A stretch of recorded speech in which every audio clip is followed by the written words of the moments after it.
What is up, Blood fam? Let's go. Ohio State, Indiana, 1 versus 2 Big Ten championship. We've got the coin toss coming right now. Can it get any more exciting for college football? Can it get any more exciting to be a Hoosier fan or even a Buckeye fan? We welcome everybody in here just because that's the way that it is. Tonight, we're going to see if our Indiana Hoosiers are built to compete with all the talent and the money that Ohio State brings to the table. We learned that this whole season's been about repeating what they did last year, but being better. And I think we're at a point where we're a lot better. Last year, at the end of the first half, we had 2 little mishaps that basically caused the game to get blown wide open, or we had a super close game. Fernando Mendoza, is he going to be able to step up against this defense that's number 1 in the country? We're going to find out. There's a lot of things that we've got to figure out today. But we're going to the college football playoff. Where we're seated remains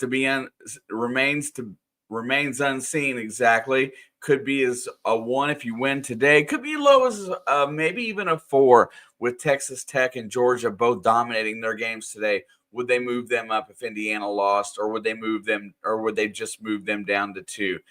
The committee's crazy. Who knows? Who cares? This is the goal right here for the Hoosiers, getting on top of this one. Winning this game is probably more like my Super Bowl as opposed to what's beyond. I've said it the last couple of weeks. Winning the Big Ten championship is the cake, and the college football playoff is icing on the cake. This is the goal. If you can win a Big Ten championship, it increases your recruiting. It makes your case a lot stronger for young players, transfer portal players. You get a higher quality of talent. Obviously, you got to believe something in this coach to take a program that's been miserable for as long as I've been alive to back-to-back college football playoffs and their first undefeated season and a Big Ten championship appearance. What's going on, chat? Roman with Ringo, yo. Let's see who was in here first. JP, IU for the win. Thank you, brother. Roman with Ringo. The real Tom Kingery 72 got the ability to change his surname back, or whatever you want to call it. And then there was Angie Burnett. How you doing, my dear? Nice to see you. Thank you for stopping in on mobile. And then our best moderator out there who is anxiously watching the Duke football fanatic. He's watching his Duke Blue Devils play ultimate spoiler to his own conference. If they can pull off a win tonight against Virginia, they may be able to kick every ACC team out of the college football playoff and let somebody like JMU, I think, might be the one. Ironically, that's Signetti's former school. But we're getting ready for kickoff. We'll have plenty of time to talk about. Let's go. And the kickoff is here. The Hoosiers are set to receive, and it's going to go through the back of the end zone. And it is going to be a touchback. Had some extra audio there. Anybody that's in the chat today, first time here, smash the like, hit the subscribe button, ring the bell. If you're on the mobile or if you're in the vertical or the horizontal, glad to have you. Hopefully we have fun. The game tonight is on Fox. You can stream it on Fox app if you want. Just get the audio lined up and with me, and just shut off, hit the mute button. Maybe you'll enjoy it. It is first down and 10 seconds on the play clock. Ball's at the 25. Mendoza's in the gun. Ohio State lines up. Play action, looking down the field. Fires it across the middle. It's complete. That's going to be about a 9 or a 9.5 yard gain to Surratt. Mendoza fires a laser across the middle, and it will be second down and 1. Very unexpected, as we have got Mendoza is on the ground. What the heck happened here? As he gets wrecked when he releases the ball. He absolutely got wrecked by number 92.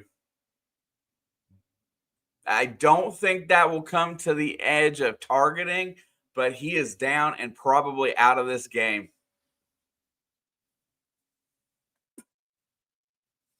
Younger brother Alberto Mendoza is now warming up. We're going to see him on the field.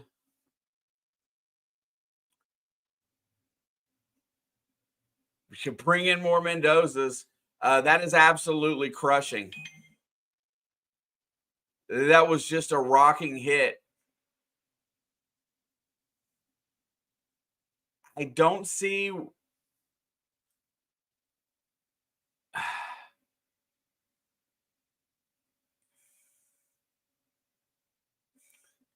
Man, I really don't see it. He's jogging off. Very thankful for that.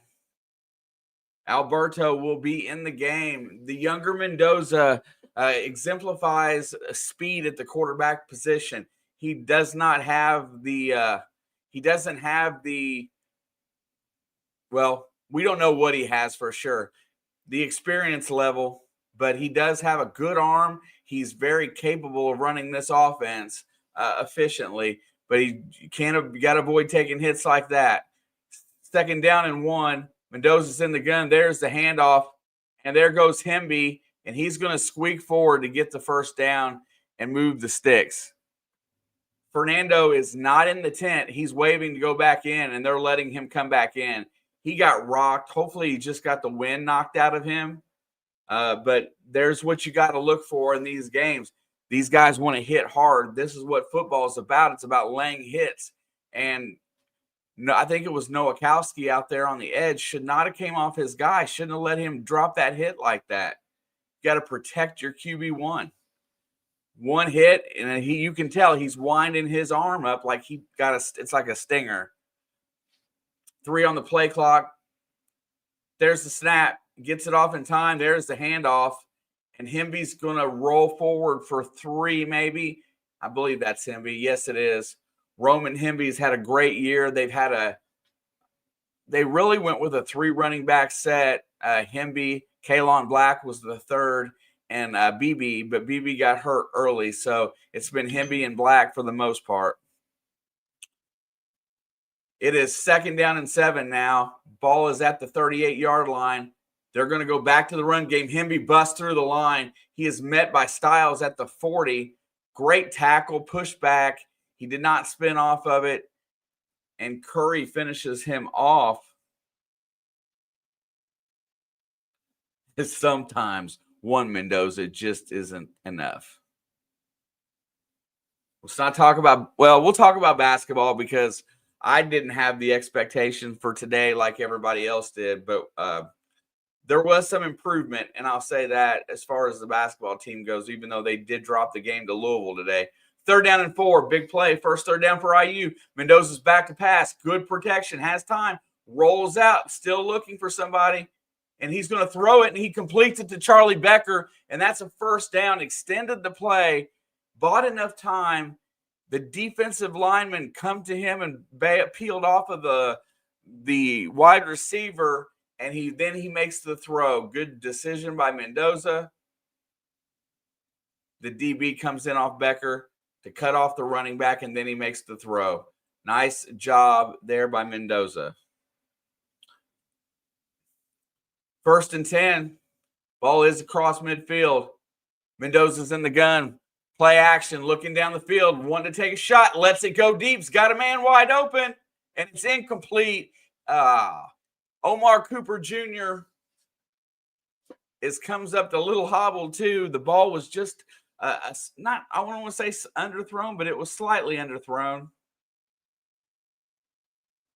Good defensive play by number 3 to get his hands in there against number 3. Styles Jr. plays really tight coverage. The ball was a little behind him, and he tweaked his knee going down. Hopefully he's okay. 2nd down and 10. Ball's at the 49. Handoff. There goes Kalon Black through the hole, and he's only going to get 2. It's going to bring up 3rd and a long 8.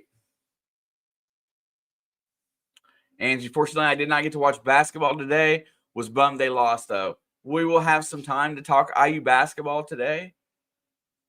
JP, thank you. JP's got 24-21. Indiana over Ohio State. Please post your scores in the chat today. Final score predictions. 3rd down and 7. All right, here's a big play. They rush 3, drop 8 into coverage. Here comes pressure, and Mendoza's going to be brought down by number 92. Ohio State is going to get off the field on 3rd down here. Gets in from the right side. Let's see how that progressed out.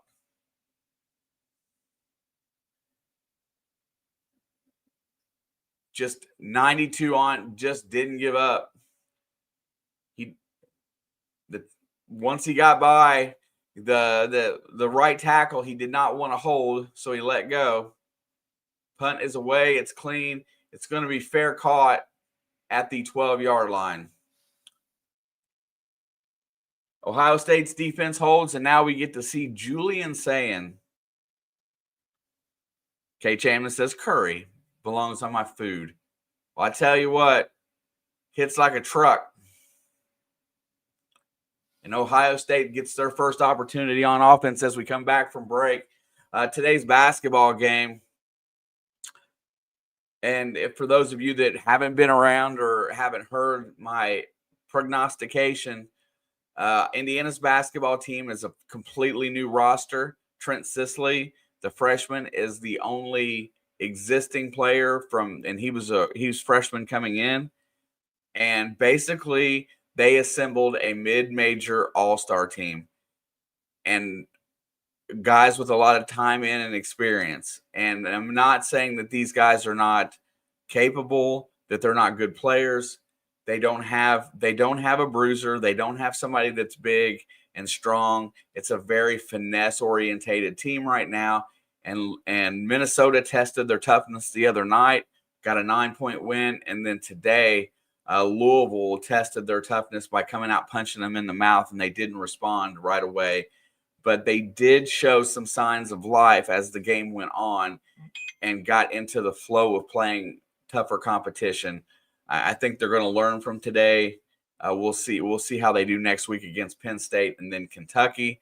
And then once they go into their regular end of the year, I guess they probably have a couple cupcakes before the regular Big Ten season. I think they're going to be okay. They're just not going to be a dominant team.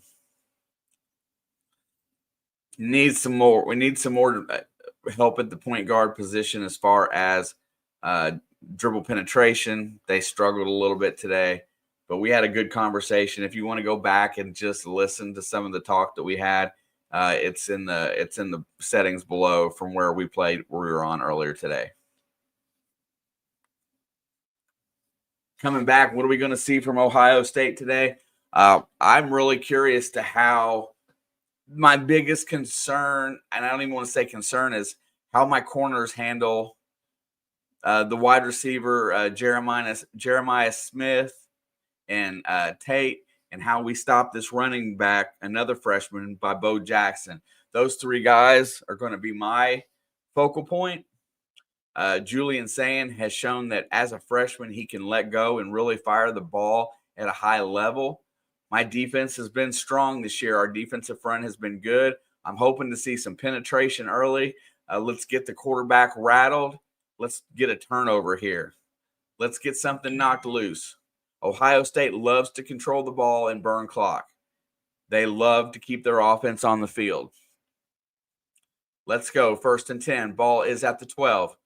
There is a handoff. No, it's play action. He gets it out to Smith, who is going to push his way. He's going to get a first down. And that was a nice job with the play action there to kind of hurry it up and make a play. Size matchups matter. I agree. Tate's out to the left this time.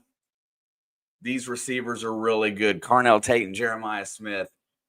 This quarterback's really good. 1st and 10.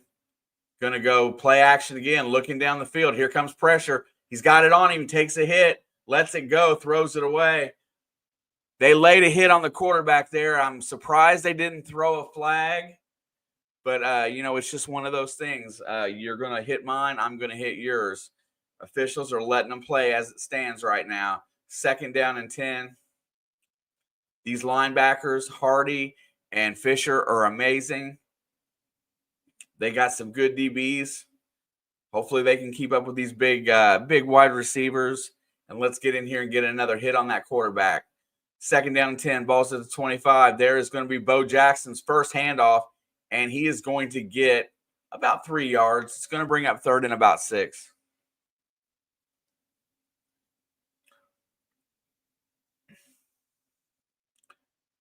Both teams so far appear to be, they appear to be fairly conservative on play calling, which is understood. You don't want to make a mistake early in a game like this and just trigger momentum. Ohio State is a grinder. They want to wear you down. 3rd and 6, 3 wideouts to the left, 1 to the right, 1 to the left. New running back in the backfield. Back to pass. Here comes pressure on Sain. Has time. And it is broken up. Intercepted by Indiana. Coming back the other way. And he is down at the 23-yard line. Oh, yeah. Hoosiers with the pick. Ball come in there. Great contact. And that is more the cornerback or safety that gets the pick. And Julian Sain tries to thread one over the middle. And the safety comes in and gets the pick. Let's watch it again. Cuts across the middle. It's open for a second. He jumps in on the ball, bounces up in the air, and brings it back. Indiana's at the 23-yard line. A first score here would be absolutely huge for the Hoosiers. And now they've got their turnover. Let's effing go. I'm going to scream today, so just call it out. If you don't like it, leave. Apologies don't happen in here. I do try to keep it family friendly, but I'm going to get a little bit excited. Mendoza's back on the field. 1st and 10. Ball's at the 23. Ohio State's got 8 in the box. They go with and they run it up the middle. Very little gain there. 1 yard. Kalon Black gets the carry. 2nd down and 9. Field goals are going to be important in this game, but touchdowns are going to win it. You got to find a way to convert for 7 this time. Get it in there. What worked in that first drive was get your quarterback out in space.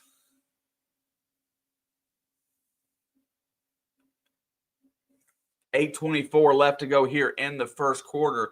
2nd down and 9 for Indiana. Mendoza's back to pass, fires it, caught to Surratt on the edge. Had enough space between him and the line and his DB to get it, and goes out of bounds, and he's fired up. Surratt is going to be a good NFL receiver. I'm telling you, Keenan Allen is what he reminds me of. We're not bringing up Pittsburgh Steelers, but there was a Pittsburgh Steeler named in who he reminds me of, and I kind of agree too. I'm just not saying it. 1st and 10, ball is at the 11. Indiana can get another first down here. Mendoza back to pass, looking, rolls out, scrambles, has time, throws it away. Good defense there. I'm really glad that he didn't take another cheap shot. And Duke gets the early lead. Uh-oh. Is that fact? Because you want to watch somebody wreck the playoffs, let Duke be the one to do it.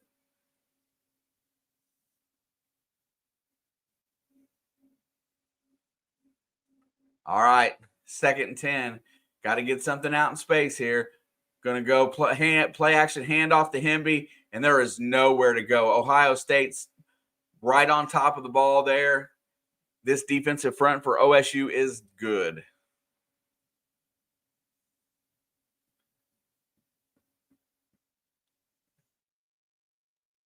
What's up, Jimmy Kryptonite? I'm a Hoosier fan. Looking for the good game today. Welcome into the chat. Appreciate you, sir. 3rd down and 10. Ball is at the 11. This is a big play. Let's see what they can do here. Red zone defense for Ohio State's been amazing this year. There's the snap. Mendoza's back, looking over the middle, fires it across the middle, blocked at the line of scrimmage, and that's going to bring out Radicic, the field goal kicker, to see if they can get some points.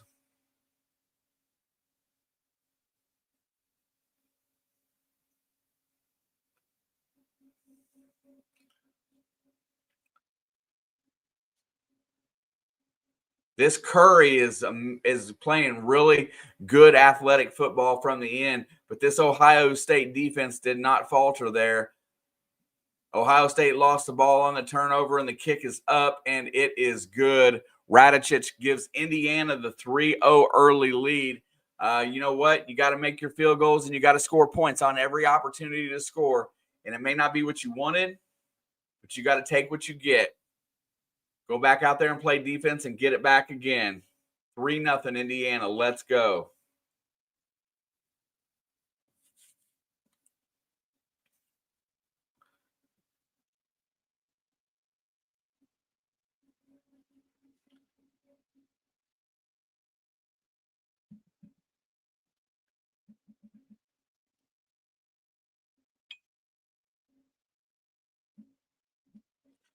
All right. I'm going to sit back in here. What is up, Matt? Good to see you here, my bro. Let's go, Hoosiers. We will take an early 3-0 lead. Turnovers are always bad news for anybody. Protecting the ball is most important.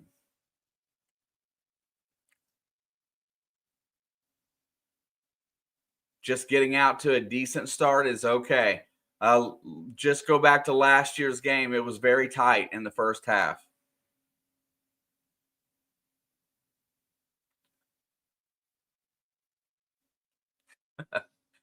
I don't know what that means, but congratulations.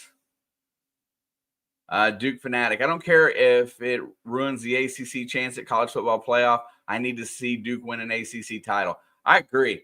It's not about conference. It's about, it's about hardware for your team.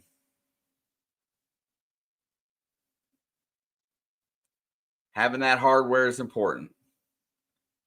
And you know what? You got a nice little quarterback down there. You got a good football team. I have no problem with Duke whatsoever. It's an improving program on the football side for sure.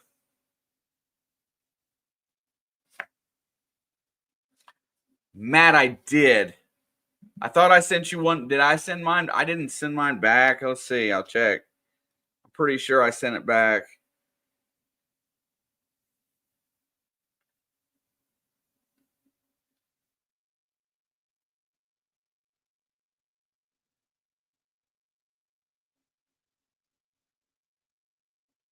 No, I didn't send the message back. But there you go. Sorry about that, brother.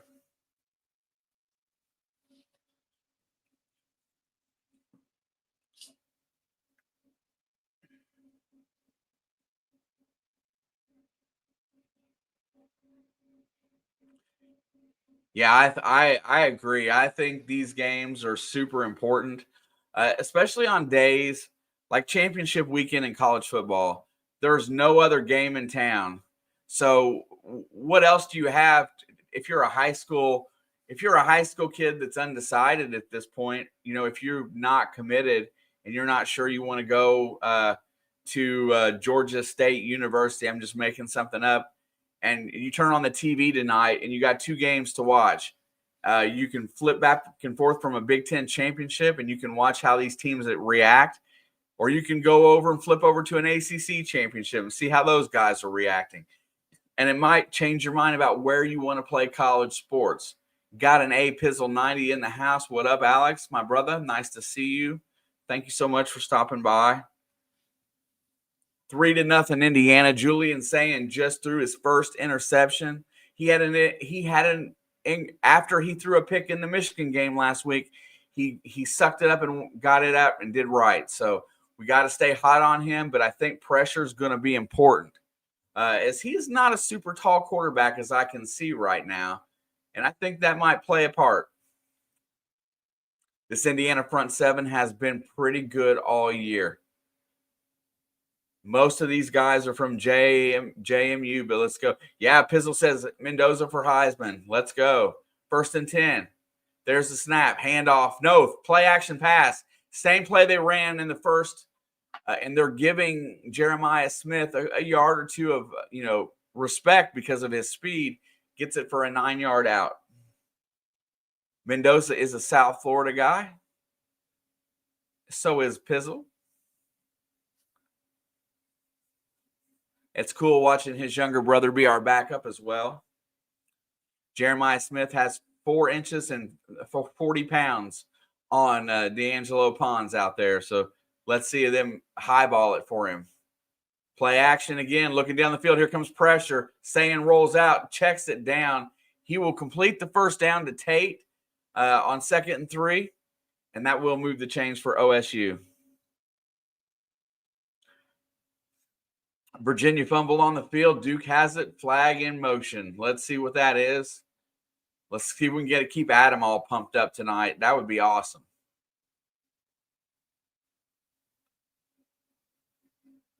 Tate does a good job of getting his feet down. 1st and 10. Ball is out to the 37-yard line. Sayin's in the gun. Tate's in motion. Back to pass. Here comes pressure. Round the edge. They get another hit on the quarterback. It is a first down throw to midfield. That is Jeremiah Smith coming back for it. Hit immediately after the catch, but the Buckeyes are across midfield. Defensive penalty on Duke.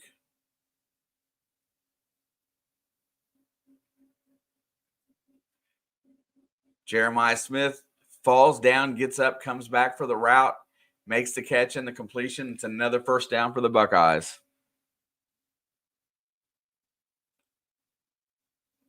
Kay says a zebra appeared, like always. There it is, going to hand it off, going right. Oh, he's got a hole. Bo Jackson's going to get out for his first big gainer. That's 7 yards on first down. Almost got to the edge. Indiana did not get there in time to cut him off from it. Good speed at running back. 2nd down and 3. This game looks like it's going to be pretty cleanly played. Both teams don't get penalized very often. Handoff, and there is a blow up. 2-yard loss in the backfield. Stan goes to hand it off, and that is a 2-yard loss at least. It's going to bring up 3rd and medium. 3rd down and 5.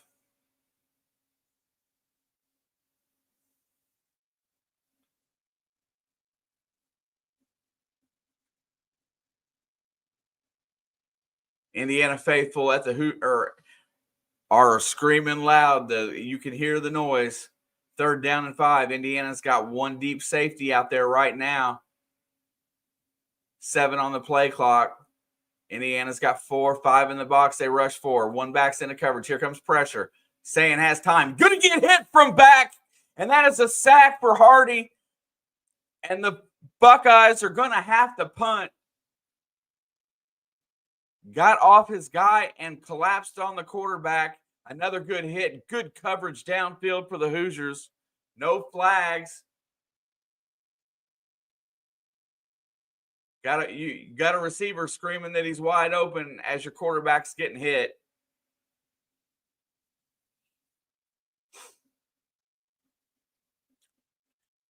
All right, there is the punt. It's away cleanly. It's going to be fair caught by Indiana at the 10. Defense holds up after a couple first downs. Gets off the field. Good pressure. John Jansen, what's up, bro? Good to see you, my friend. Put your final score in the chat here for the Big Ten Championship. Keyword is that you've already got a head start. Indiana's got a 3-0 lead. Got the big shark up there. You like that one? That's what I'm talking about.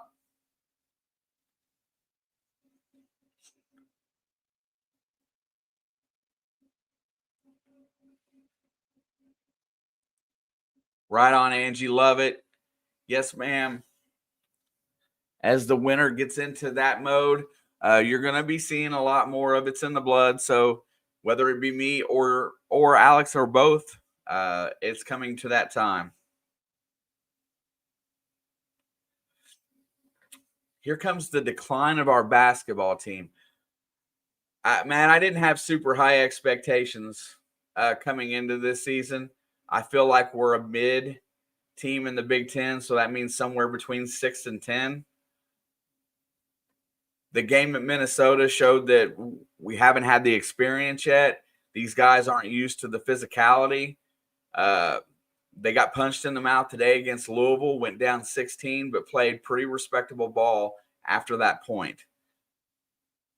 I think they're going to improve, but you've got to see some guys on the front in the front court. You've got to see the bigs. That be the Florida transfer.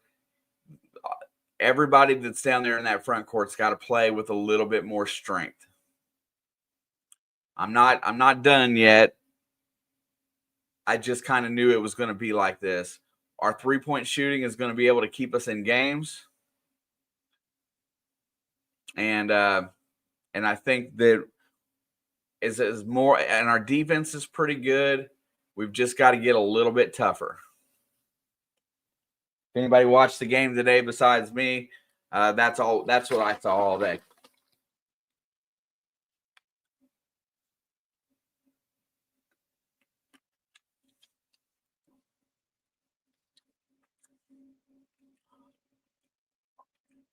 Duke has the ball back after a missed field goal. That's what I was talking about here. You got to take advantage of every scoring opportunity in these championship games, because anything that gives the other team momentum is taking away from your progress. Indiana scoring points on the interception.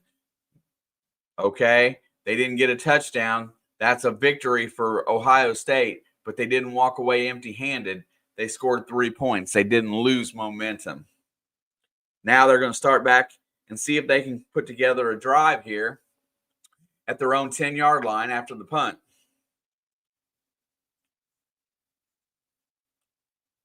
Ohio State's defense is on the field and ready. 3 minutes and 7 seconds to go in the first quarter. Man, I'm telling you, a 90-yard drive here and a touchdown take us into the second quarter. Make me feel good.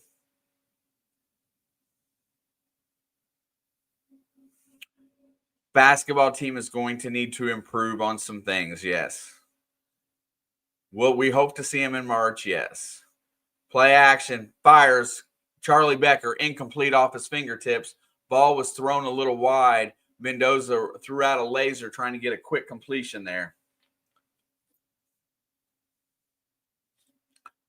Omar Cooper Jr. is going to the tent. He tweaked his knee. 11 touchdowns this year, 58 catches and 800 yards. That's going to put a lot more load on Becker. And E.J. Williams. Nowakowski's the tight end. He comes in there. There's a run. Hemby breaks it forward, and he's going to get about 8 yards on second down. Nice run by Hemby. It's going to bring up 3rd down and 2.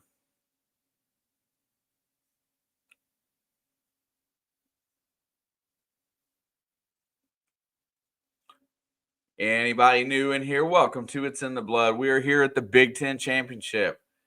3rd down and 2. Mendoza's in the gun. They're looking for a first down here. They got 4 wideouts. Here comes 4 rushing, and Mendoza's going to keep it. He's got the first down and more. He's going to get all the way out to the 28-yard line as he tries to make a half-hearted attempt to slide. He's getting tackled.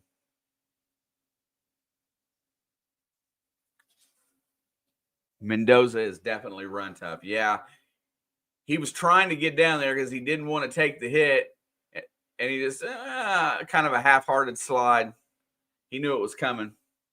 1st and 10, that keeps the clock running, and the ball is out to the 28-yard line. You got to connect on something here. 9 on the play clock. Nowakowski in motion. Play action. It's picked off. The ball bounced off the shoulder pad, and Ohio State gets a turnover. They tried to blow up the wide receiver screen play, and they get an easy turnover here. That is going to hurt. Now it's back to the drawing board here. His Styles that was on Mendoza.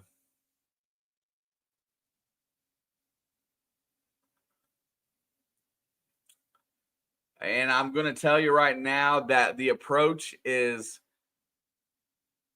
very conservative by the Indiana play calling, to say the least, right now, as they are not attempting to go down the field very often. So these DBs are creeping up closer to that line of scrimmage. Exactly what we didn't need is what we got.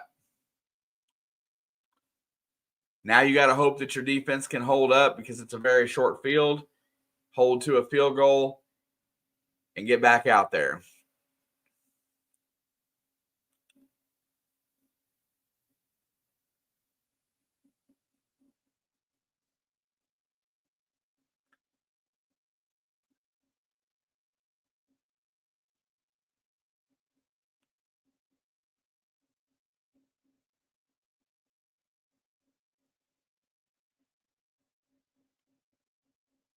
Both quarterbacks are finding some early struggles as this conservative first.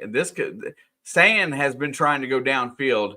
Mendoza's been very reluctant to go downfield.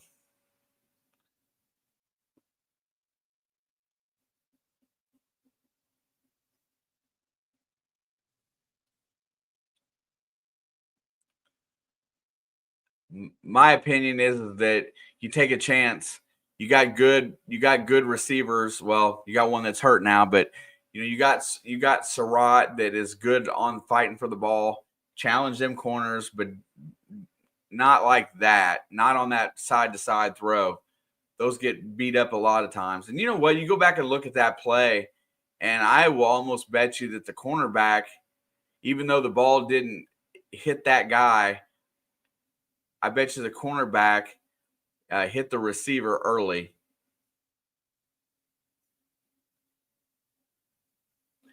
What's up, Grange? Good to see you, my friend. It's gonna be a slugfest. I think both teams respect each other's defense a lot, the way they're play calling right now. Also, congratulations on your Arizona Wildcats will probably be the new number 1 in college basketball next week. So kudos. Snowman here is over on Snowman Multimedia. Has got the Big Ten Championship on as well. If you've got a little bit of time, stop over and show Snowman some love. Smash the like for that man. Drop a chat in there. Drop your final score and say something like Papa Blood is the best. We are coming back here. And Signetti has got his arms up in the air, and he's not a happy camper right now. But see, what I was talking about is, it did hit there. I think that's a good play. That's really good timing. That play was made by Styles, the cornerback. Now the ball's at the 25. Indiana's defense has got to be stiff. There is the handoff. There goes the running back. I see a flag on the field. How did he get away from that? But there's going to be a penalty flag one way or the other, and I'm not sure if it's who it's going against. Angie says, Papa Blood's the best. Yeah.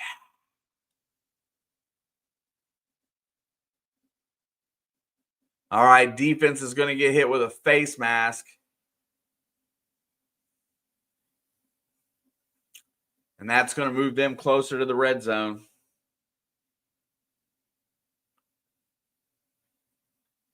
Oh, right there. Well, that was more like an inadvertent to me, but okay. I don't know if college distinguishes between a 5 or a 15-yard, but he didn't hold on to it very long. All right, here we go. It's first down and goal. That puts them all the way into the 7-yard line. This is probably the biggest moment so far in this game. Can this defense hold against this offense? First and goal. Sands up there. They got a tight pack, one wide receiver down to the bottom. They're giving Smith a lot of space. It's going to go handoff. He goes to the outside. That's a big tackle for loss. We do have flags on the field again. It's probably going to be offsides.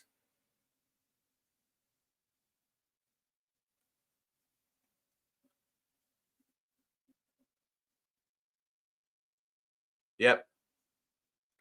So that's a 3-yard loss, turns into a half the distance gain.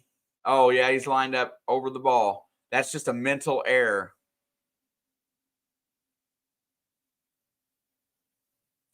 And he didn't even affect the play. Got to pay attention. Okay, and it's 1st and goal, just a little bit shorter. They've got 4 yards to go. 1 minute to go in the first quarter, 1st and goal. There is the handoff. No, it's play action. He throws it out of the back of the end zone. As Sayin just launched the ball. I don't know why he didn't take. I'm not sure what he saw. He saw pressure. All right, 2nd down and goal. I'd like to see an offensive penalty. We've gotten a couple defensive ones. Let's knock them back a little bit.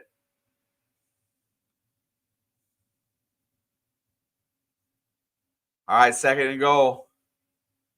Man in motion. There goes Sayin. Handoff.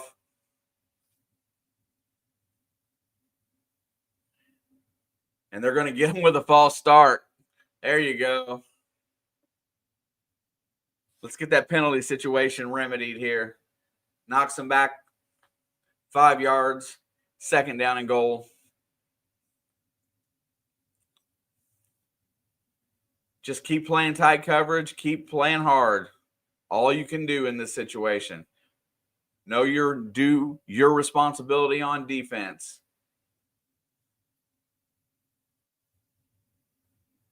Ohio State spreads the field. Got 2 wide outs. Got 1 in motion. There he is. Back to pass. Looking down the field. No pressure this time. He rolls into it. Gets away from it. Fires to the end zone. Touchdown. Bought himself enough time and Tate got open. Ohio State hits the board with the first touchdown of the game.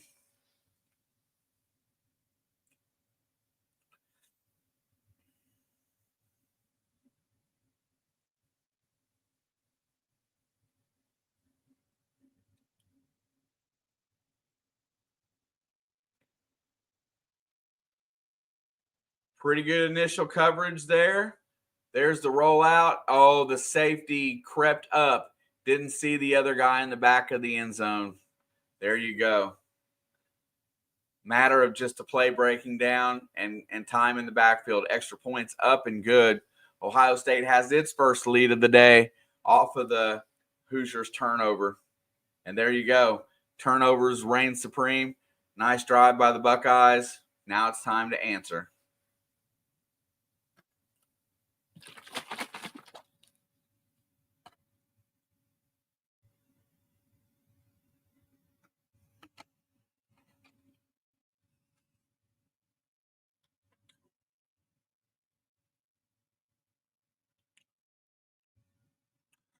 Julian Sayin plays with a lot of poise at quarterback. He is a redshirt freshman, 1st year starting.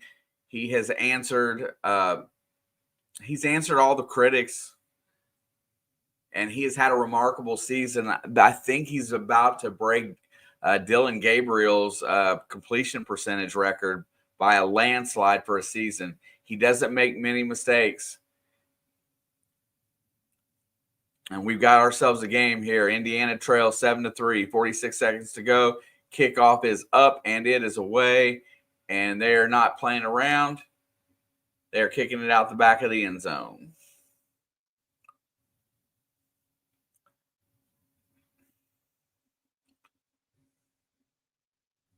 Hopefully tomorrow my Bengals knock the Buffalo Bills down another notch. And most of them games are screwed up. NFL screwed up this year.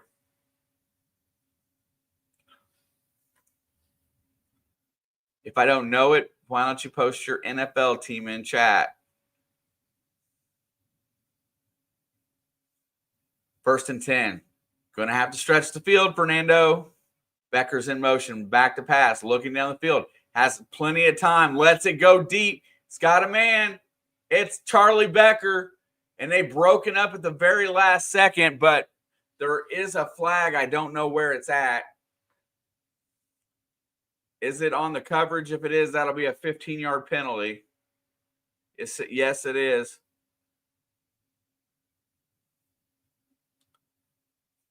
I got to say that I'm not a big fan of that. Let's see if I think it is. Yes, it is. He's got a hold of his jersey, not looking back to the ball. Okay. At first, I was like, okay, wasn't sure because it looked pretty clean. Mendoza threw a great shot.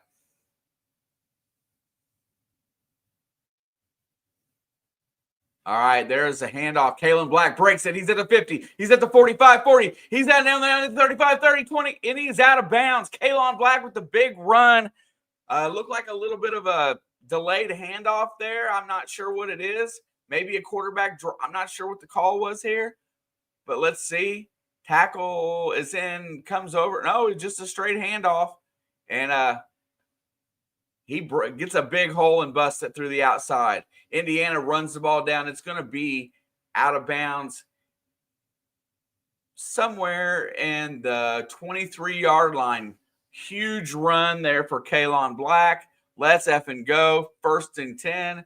There's a handoff. They're going to let him have it again. Nowhere to go this time as the D-line wraps him up early.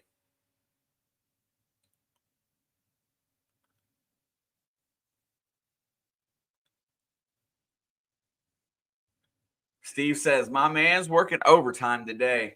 It's that time of year when I have a little bit of time. Time is given back to me in the wintertime, so that's why.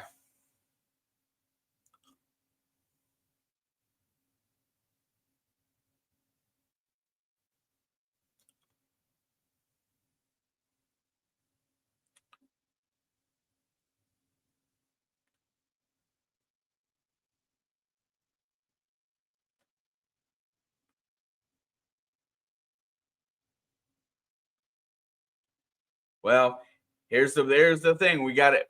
We need a touchdown. These field goals are fine and dandy, and they keep you in the game.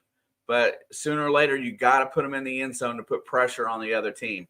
Field goals right now are a win for Ohio State.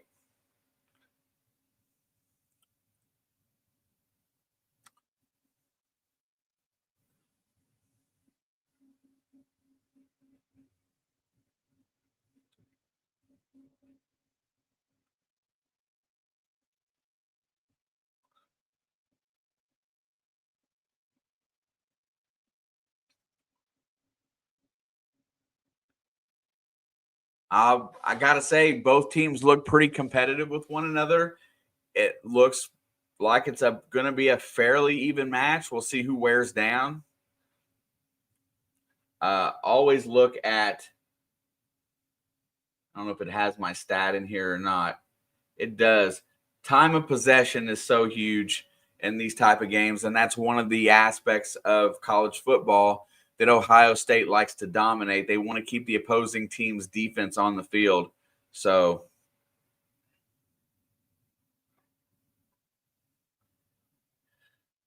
being at the end of the first quarter, it is 7-3 Ohio State. Looks like 12 minutes to go in the second quarter. Duke and UVA are tied at 7. I don't think there's any other games tonight, so we've got some kudos going on here for these two football games, and we'll see how it rolls out. We might swing over at halftime today.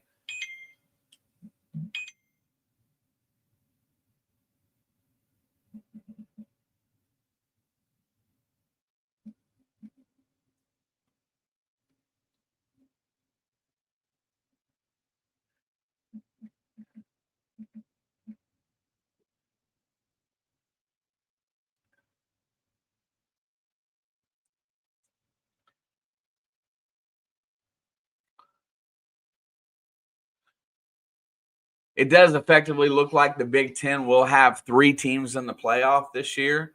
I don't think there's room for a 4th.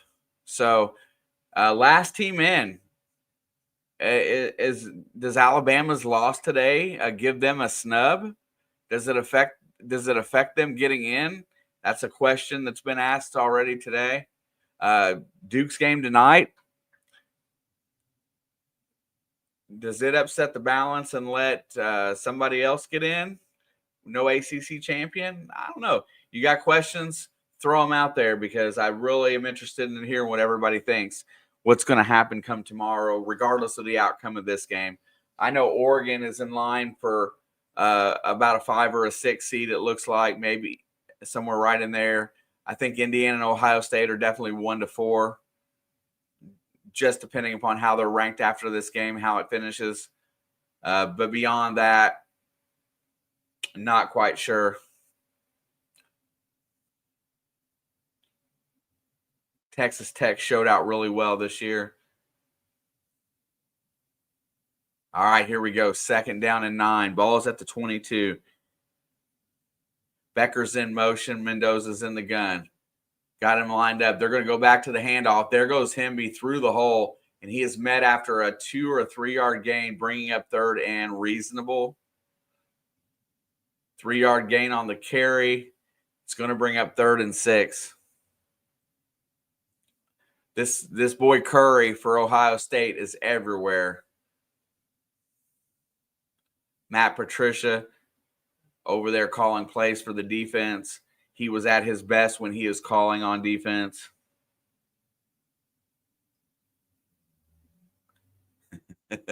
What's your favorite color? Why is the sky blue? I got questions. I don't know. Questions about college football, college basketball. Mendoza back to pass, looking, has time. Rolls out. He's in trouble. Steps up, and he is going to take the sack as he doesn't find any way to get rid of the ball. His pocket awareness is kind of off there. Jackson gets the sack, and Indiana will have to settle for another field goal attempt. Kudos to the back end of this Ohio State defense, trying to figure out where his check down is. He doesn't see his check down. He puts his head down, doesn't keep his head up. Nobody there open. Good job by OSU to get off the field.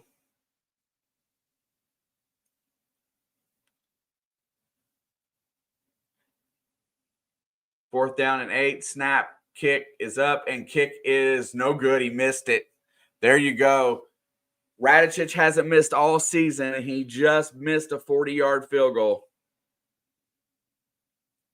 These are the small things that I talked about that have to happen. You got to make your points. You got to score them.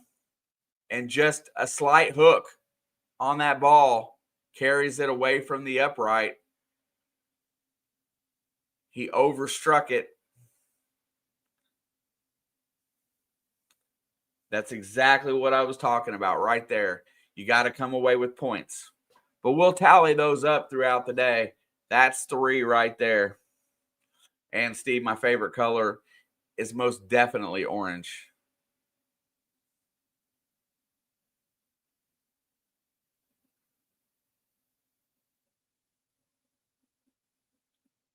Yo, what up, Mostly? Good to see you, my friend. Whoever wins this, go Big Ten. I'm in agreement. I'm just kind of tired of seeing Ohio State win things in football. But I am in agreement.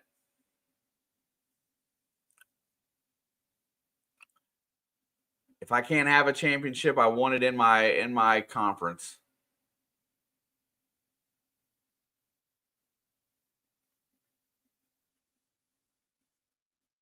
Listen, bro, I'm not sure what's happened today. The basketball team, I understood. The basketball team, I understand. If anybody asks me why the basketball team's struggling, and I've already got my designation that they're a mid-major all-star team through the transfer portal, and that's okay because they've got experience, but they've just got to get tough enough to play in the Big Ten or in major conference basketball. And they may not be so bad if they can get a lead and force you out of your game plan, but you got to be able to get the lead. You can't go down 16-0. Louisville's good.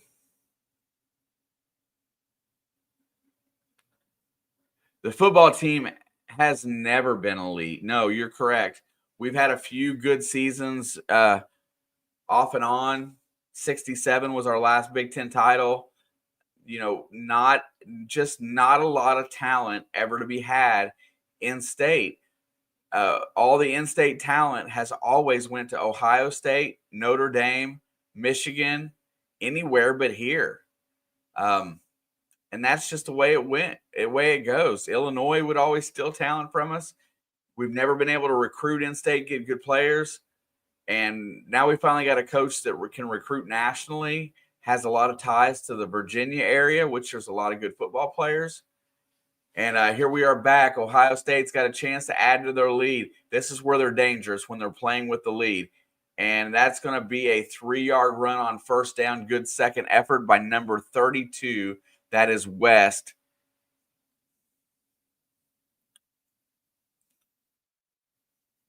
Sayin sees 2 deep safeties, so he runs the ball. Good, strong run, though. Hart had him locked up, just couldn't get him down at the line of scrimmage. 2nd down and 6. Play action, looking down the field. Sayin's got time, lets it go deep, taking a shot. Oh, Smith is open. And he beats D'Angelo Pons, cuts it back, and he gets tackled at the 24-yard line. This time there was no safety help over the top. Not sure where that went. Flag on the field.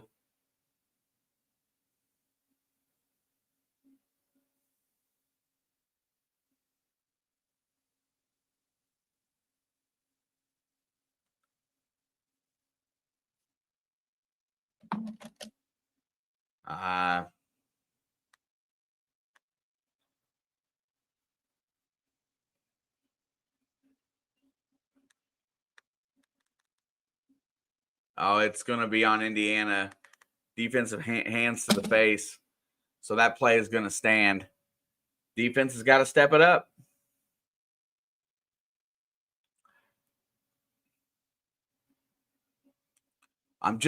My question was where is the deep safety on that? You've got 2 wide receivers that can beat you deep with good speed and strength, and there's no safety back there to help on that play. And I think that's what Pons was wondering too. Handoff up the middle. Stop, 2-yard gain.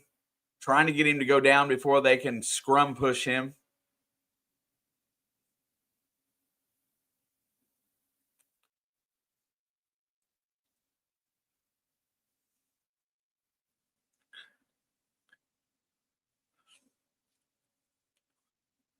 Really upset about the missed field goal.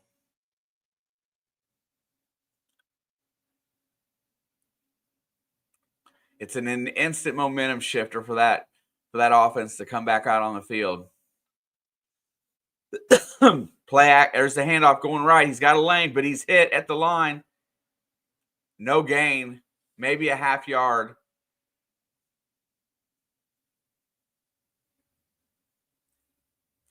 Farrell and West get in there to complete the tackle. These Ohio State backs, they do not stop those legs.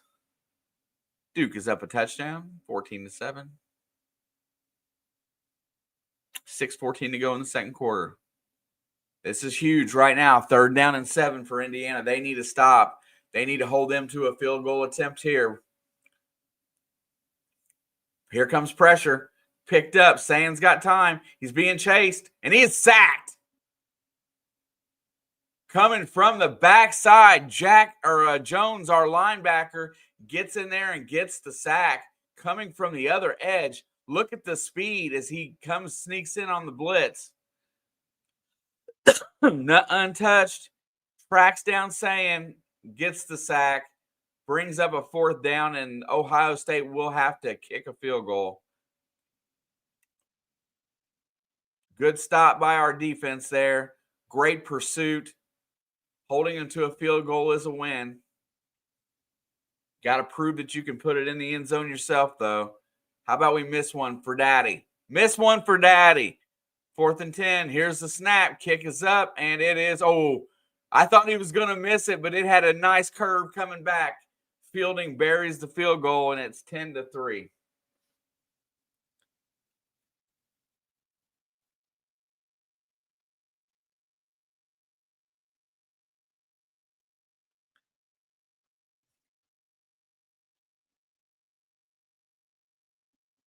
Mendoza, the difference in this game right now is quarterback poise. Sayan settled in and playing a lot better. Mendoza is still got his head down a lot, not keeping his head up, not feeling his pocket very well. He's going to have to improve that going forward.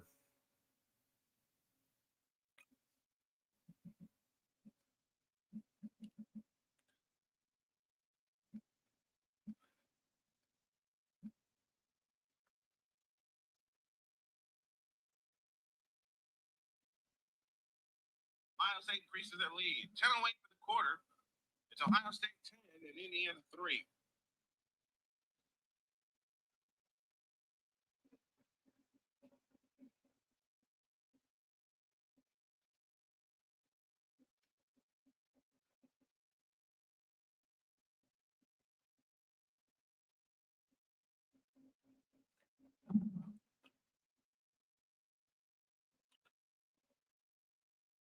As it rolls on here, it's it's Indiana's got to put together a sustained drive. They can't let this one get ahead because I don't know how they can play from. I don't know how they're going to play from too far behind.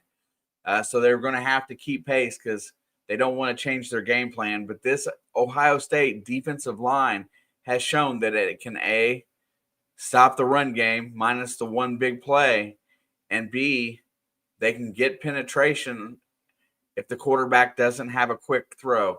Mendoza's got to figure out how to escape and get away from that pocket and drop and get some plays with his feet a little bit more to kind of get this defense off of this tunnel vision of making havoc for the quarterback.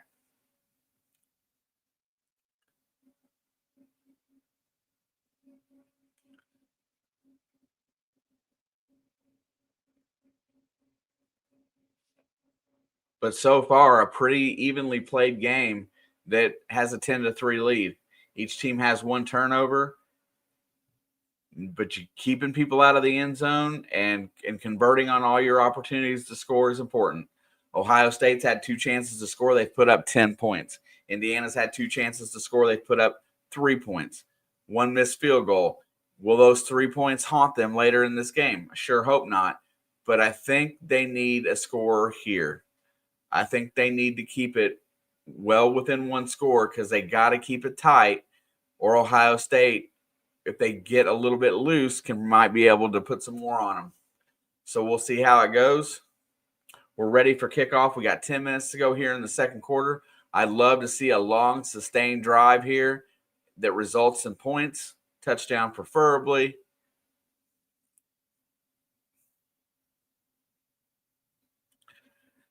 Mendoza's going to have to step up and make some plays. He's going to have to show that he is the leader of this team. There's the kickoff. Out of the back of the end zone. Indiana will start at the 25. If you're in today, new to the channel, please smash the like. Hit that subscribe button. Ring the bell. We love college football. We love college basketball. And we love the NFL. Somebody's getting an ankle taped up. I'm not sure who that is right now.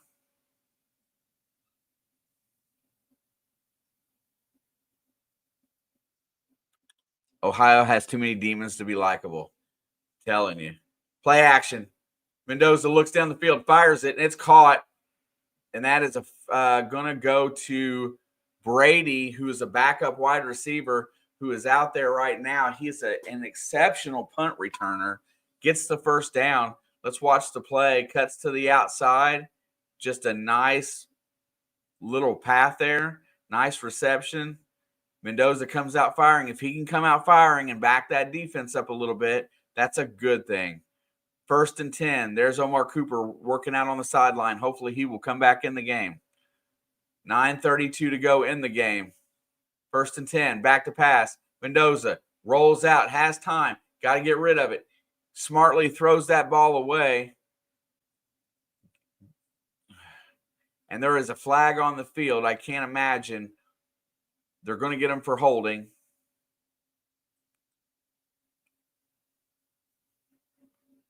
Indiana hasn't had very many penalties all year, but now they're playing a little bit desperate. Who do I got in Green Bay and Chicago tomorrow?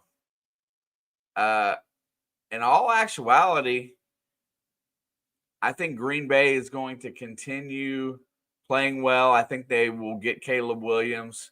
I think there's enough. Enough defense there to really ruin his day. Give me the Packers by 4. Looking down the field, handoff. There goes Hemby on 1st and 20, and he's going to get about 6 yards. Good spot, makes it about 7.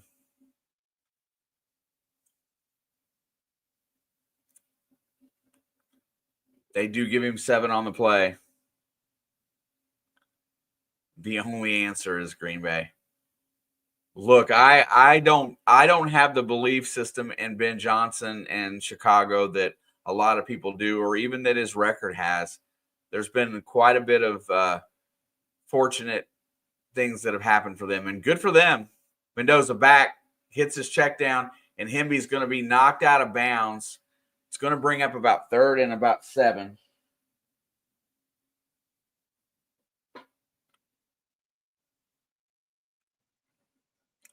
Huge play for Indiana right here.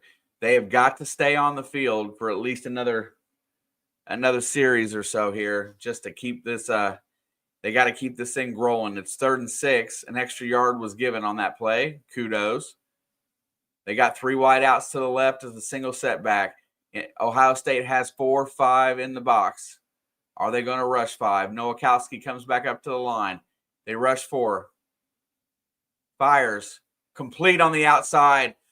Mendoza fires a strike to Becker, I believe. Charlie Becker goes up and makes the catch. The good thing about Charlie Becker is his length, and he can go get it. Good hands, runs good routes, very reliable on the catch.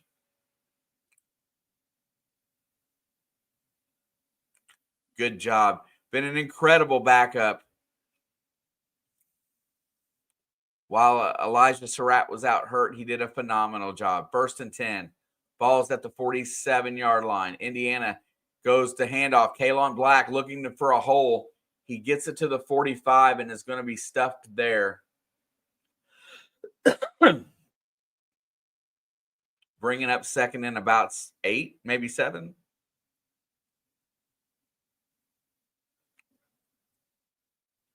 They give him 2 yards on the play.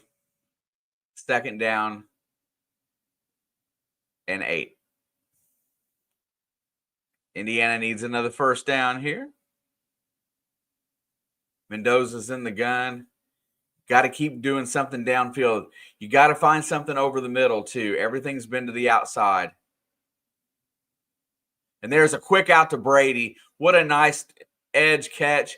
And he's going to get out of bounds. It's going to be 3rd and short. Do not get lulled into running here. I think you need to have at least an RPO set. Indiana goes fast. 3rd down and 2. Back to pass. Looking down the field. Mendoza rolls out. Fires it down the field. Incomplete. Just is not seeing the field really well. And it is 4th down. And Indiana's going to have to punt here, I believe. I don't think they're going to go for it. Or are they?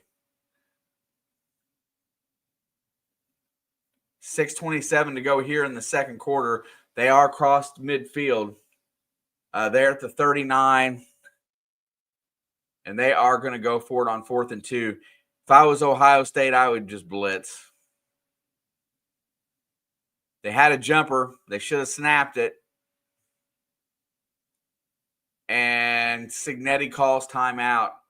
Buckeye faithful are screaming for the crowd to get up. It's still 4th and 2.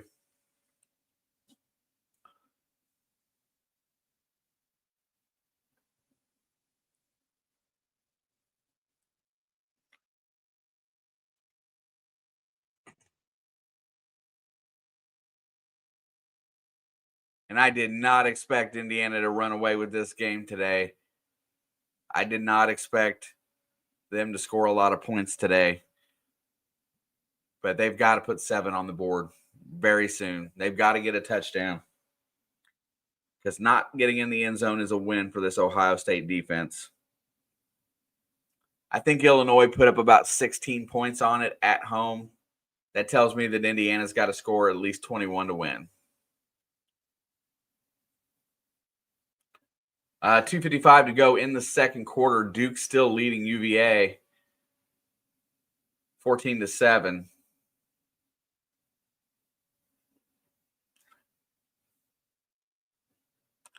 You know, and back to the Green Bay Chicago game, I'm usually very critical of Green Bay because I don't like a lot of things that they seem to do. But I like the matchup going forward. And if Jordan Love can keep progressing a little bit this season, they're on their way to winning the North. I really believe that if they can win these 2 games against Chicago, they're going to win the division.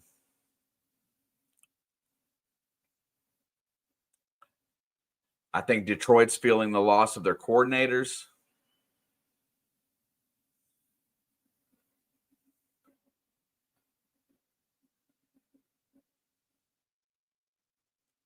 But we shall see.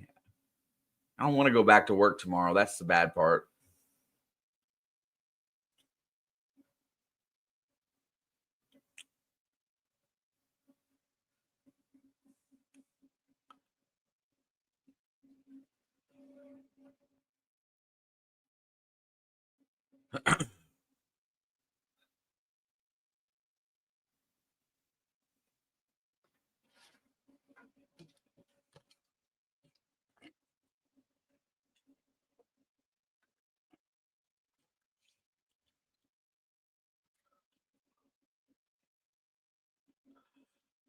Woo.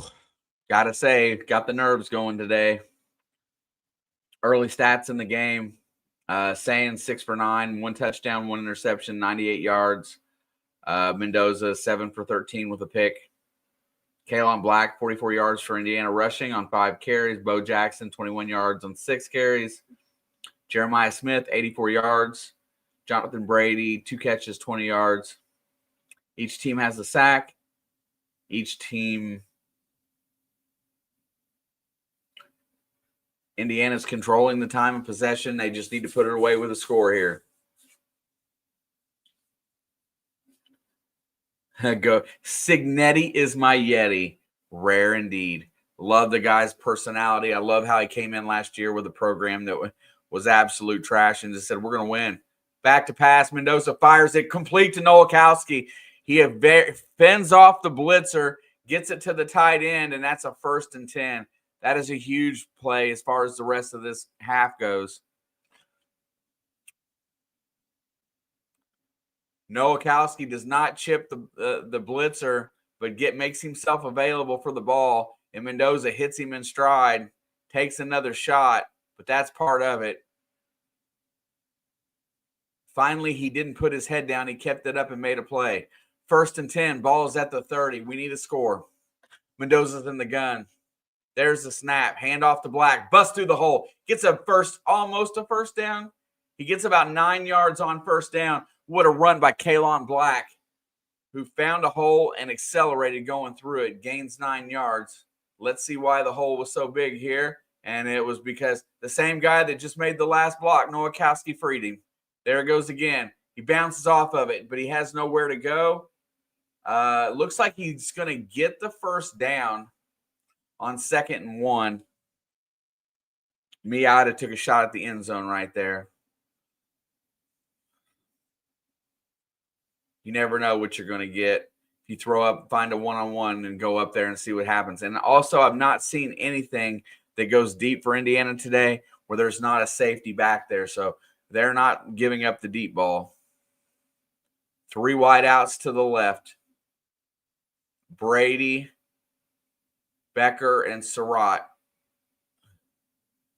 1st and 10. Back to pass. Mendoza is going to try to keep it, and he falls down trying to run on the quarterback draw.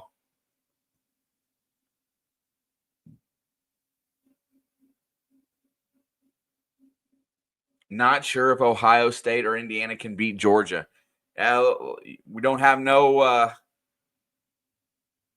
anything to show it, but what you're seeing right now is just like the early game this season where Ohio State played Texas. You're seeing two very good defensive teams line up, and good defensive teams usually have a very good chance to win. 2nd and 12. Mendoza steps up. This time he's going to be sacked again as pressure is coming. It's going to be 3rd down and about 15 now. Good observation. Both of these defenses have been top-notch all year.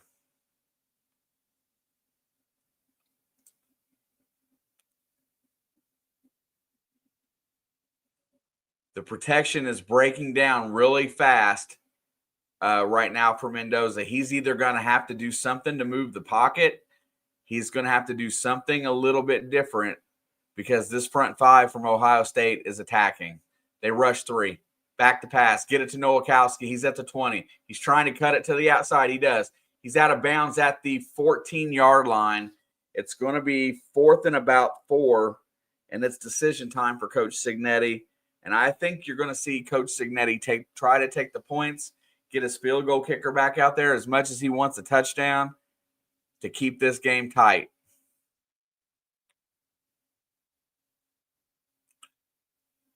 Now, Radicic missed his first field goal, I think, all season. He might have missed one this year, but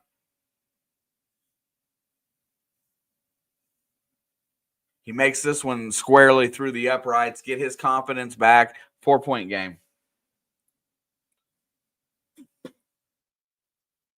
Now, it's very important for Indiana's defense to get a stop here, and because Ohio State does get the ball coming out after second half. Oh, I wasn't saying that anything negative about their defense at all. I'm just saying that these two teams right here, what you're watching is a battle of defense.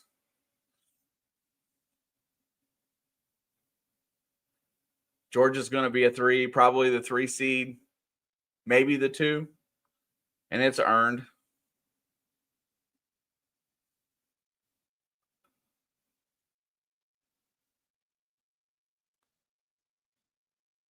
Alabama, their only loss this season.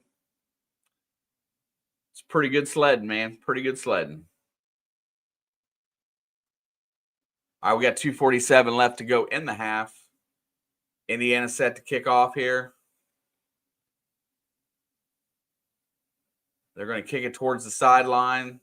He's going to retrieve it in the end zone, take a knee.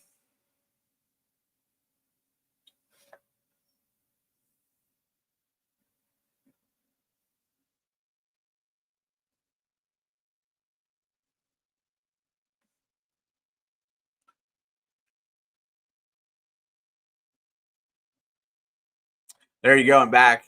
These two teams rank 1st through 3rd on all the major statistical categories in defense this year. And so you're seeing this type of game.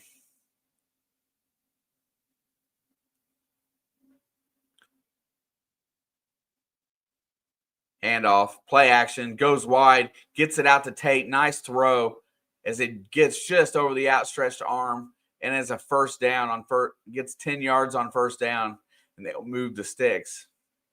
Really nice jump on the ball. Just doesn't quite, kind of gets it over the head of number 2 for IU. Gets it out to Tate, who's an NFL wide receiver for sure.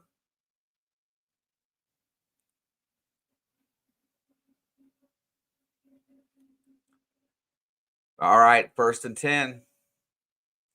Sands going to direct traffic. There's 2:09 left. Ball is at the 36-yard line. They're going to let it run down to the 2-minute timeout, and we shall be back.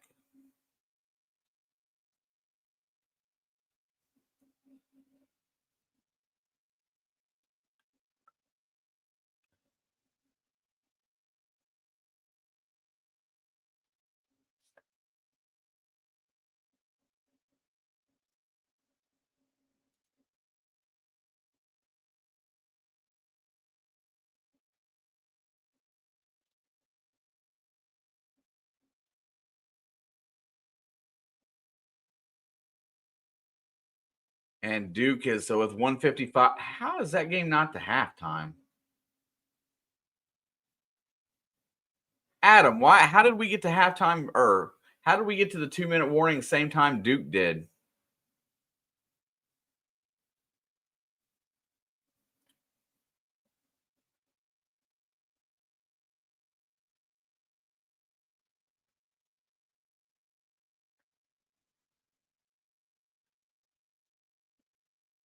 Jason, what's going on? BC Treasure Trail's in the house. How you doing, my friend? Thank you for stopping by. Commercials? Well, we're on the same, but it felt like they were way ahead of us in time. I mean, don't get me wrong, I'll take a faster game. I think these games are too long as is. Well, that's not good.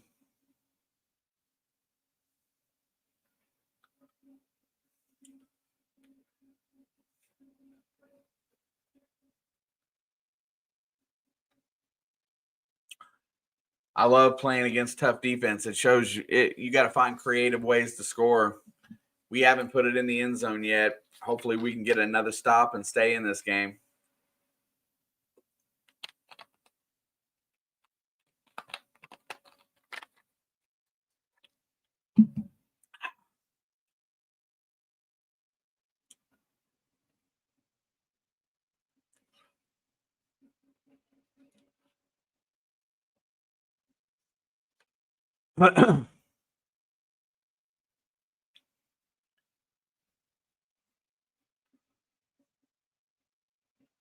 Yeah, and Mendoza's pick was a very cowardly play call. Trying to pull that wide receiver screen, throwing balls behind the line of scrimmage. I don't like those side-to-side plays. It seems like that's a recipe for an interception. What happened was it just kind of glared. Styles for Ohio State made a really good play on Surratt or Cooper or whoever it was, and the ball glanced, and then it hit Nowakowski's shoulder pad and went straight up in the air. Nobody saw it. Makes for an easy pick.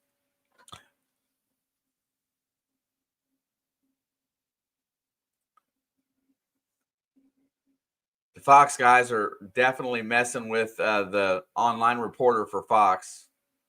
All right, first and 10 for Ohio State. Ball's at the 36. We need a turnover, guys. Let's get it. Get up there and get some pressure on them. Make a bad throw. There comes pressure. He hands it off. There goes Bo Jackson to the edge. He's trying to get it. He gets cut off. 4-yard gain, 2nd down and 6. I like Bo Jackson as a running back. His low center of gravity, he's very powerful with his run. His legs keep him going forward. 1:37 to go here. Both teams still have plenty of timeouts if they choose to use them. 2nd down and 6. 1, 2, 3, 4. If that might be an illegal formation. They call the penalty. There goes Stan, and he's sacked. The left tackle wasn't up on the line of scrimmage, but they gave him credit for it. Could have been an illegal formation call, but they didn't get it. That's okay. Indiana gets the sack.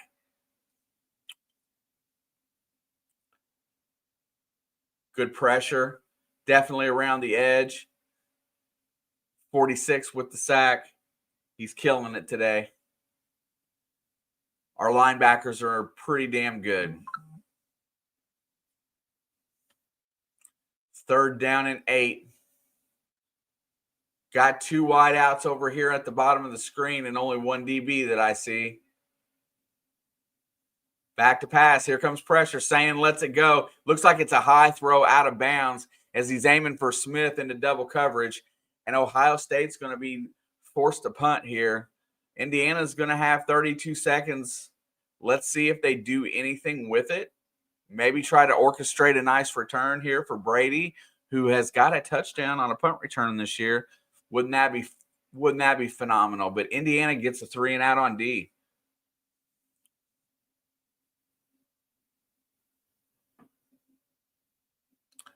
All right.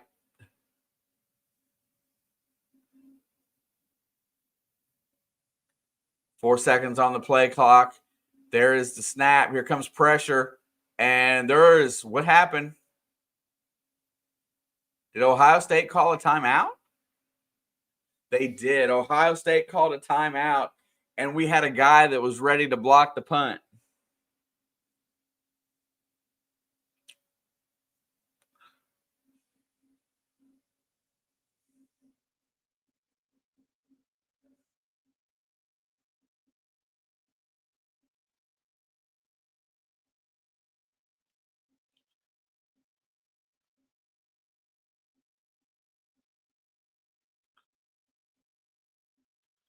I would be aware of the possibility of a fake.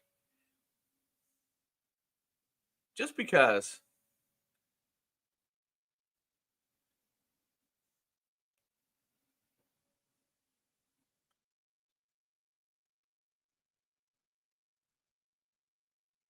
All right, 4th down and 8, 32 seconds. Punt is away clean, a little bit different this time, and it's fair caught at the 15.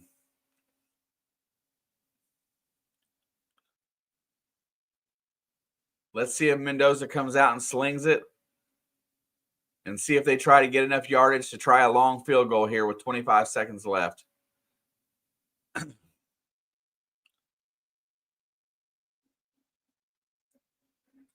College football confuses me that multiple people can wear the same number. And I know somebody used that for a trick play this year, like a third string quarterback went out as the punter or the field goal kicker or something and threw a pass. 1st and 10, they're going to hand it off. There goes Roman Hemby up the gut, and he is going to get – looks like they're going to let the clock run out here.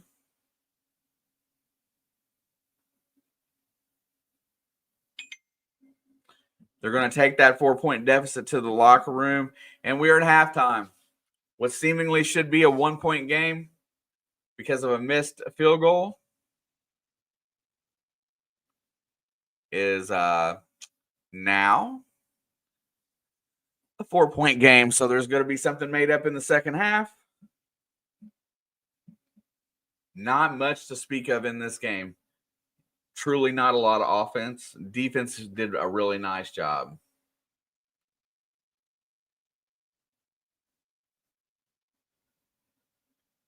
Halftime clock is ticking. If I read that right, they got a 25-minute halftime. Is that how long it is?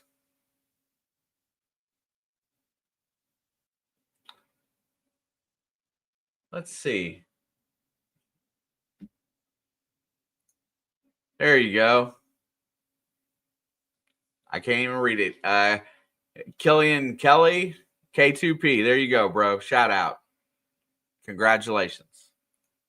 I hate that they use the handles instead of the channel names. I hate that they put it that way because I can't see who's who. Of course, he's in the vertical anyhow.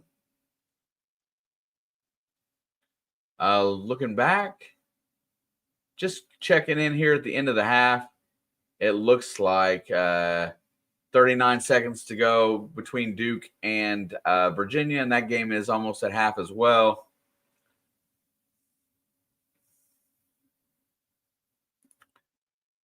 Handles suck.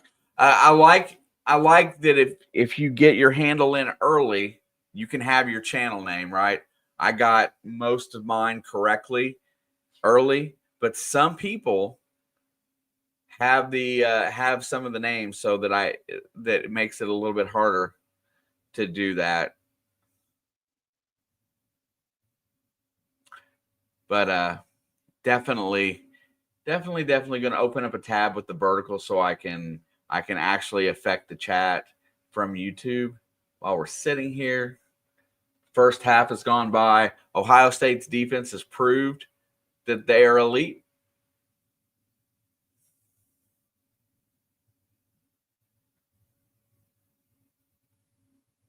Let us see. Figure out where that's at.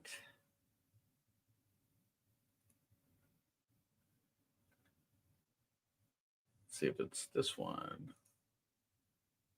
It is not that one. There it is.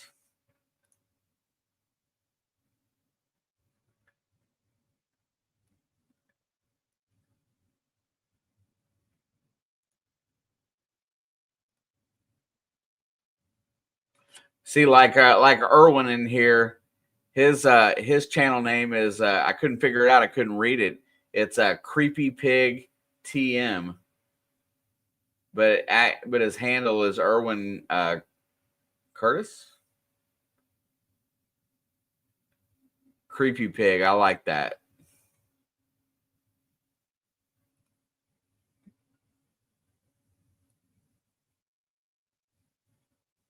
Let's see. And then the other one that was talking, that was asking for, is Killian Kelly, looking for a shout out, but doesn't have any content.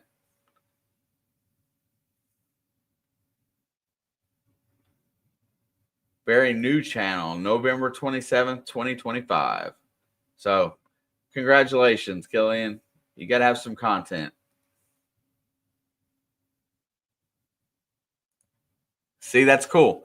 I don't know where the ideology of Creepy Pig comes from, but I like it. At least it's different.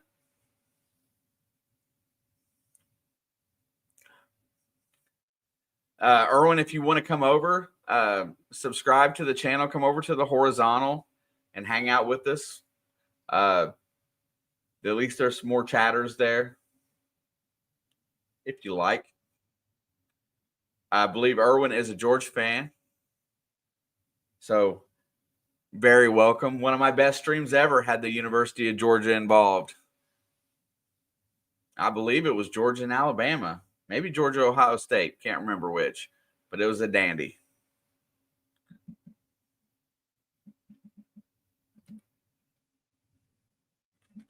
If you don't know, this channel is a duo. Of course, my duo is not here very often because of her work schedule lately, but we're working on getting that fixed. NFL, college play-by-play, alternative play-by-play is what we like to do. And then, of course, our pick'ems are on CBS Sports. You can join up there. Somebody can post a link if you would like to sign up late, because the good news about the pick'ems is that they're growing so well that next year we're gonna try to find somebody to sponsor the pick'ems, which I've got somebody in mind, and we're going to increase the prize pool to something even more spectacular. This year, it's one of two things. So this year's winner will get a really good prize, but next year might be outstanding.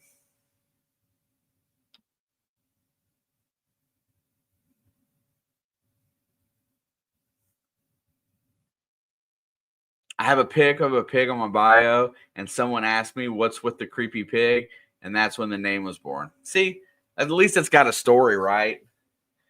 At least it's got a story. But the pig did look kind of creepy. I'm not going to lie.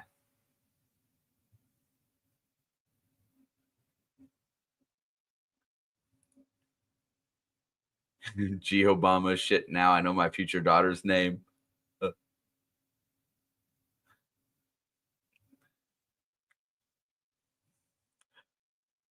How's it going tonight, Steve? You ready for Sunday NFL this week? How's your fantasy doing this year? Tough call, right?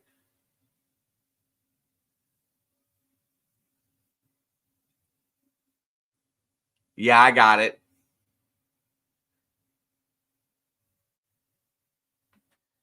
A couple of years back, I met an Alabama fan in one of my early streams, and he was like 90 some years old. And he every time I do an Alabama game, he comes in and sees us. I got effed in my fantasy this year, held on, but not good enough. Yeah, I'm like there right in the middle of the pack. I'm gonna make the playoffs in my dynasty league. I might make the playoffs in my dynasty league, but I just don't have enough firepower to keep up with some of the better running backs. my RB1 did not one of my RB1s. I had two like 1As. One of them didn't play much this season. So Javonte Williams has been carrying my running back slot. Joe Mixon, I don't know what the hell's wrong with him. Something's really screwed up there if he's not playing. And then RB3, Tajay Spears missed most of the season. He hasn't really come into it. Plus, Tennessee's offense is horrible, and I've used a combination of other rookies. The kid from Iowa didn't pan out in Pittsburgh like I hoped so far, Caleb Johnson, but hopefully he will continue to develop and be something next year. Holding on to him, but other than that, it's been a struggle to climb the rankings. Every time I get up in the top 6, I fall.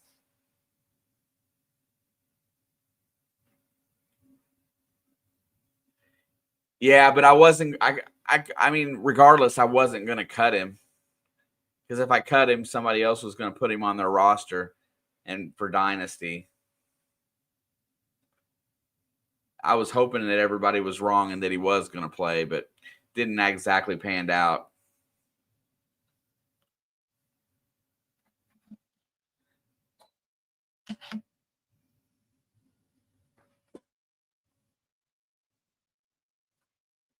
I don't know what they're saying about the halftime, but the marching band is out there. Looks like there is.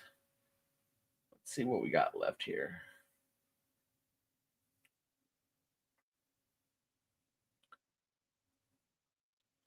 Yeah, it's a good league. It's got a great leader of the league. Alex and I both play in it, but like I said, that we've had some players that have not panned out in the drafts recently.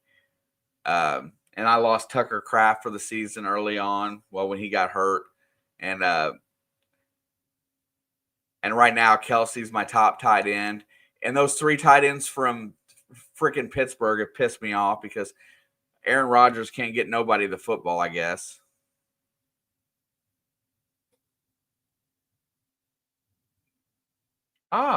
There's 2 of me. Everybody, please check out the Fantasy Football Forge. That is Steve's website. He does live streams to help you put together your Sunday lineups. Very good dude. Very good friend of the channel.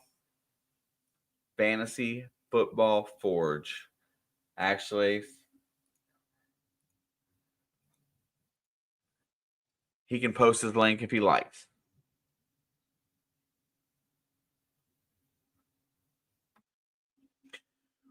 We just got to get Alex back into the swing. Hopefully, she can put together some kind of a show for you guys.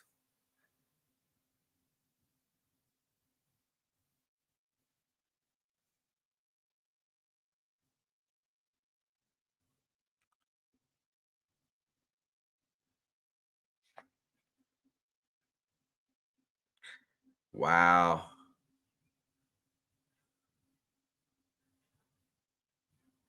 JMU.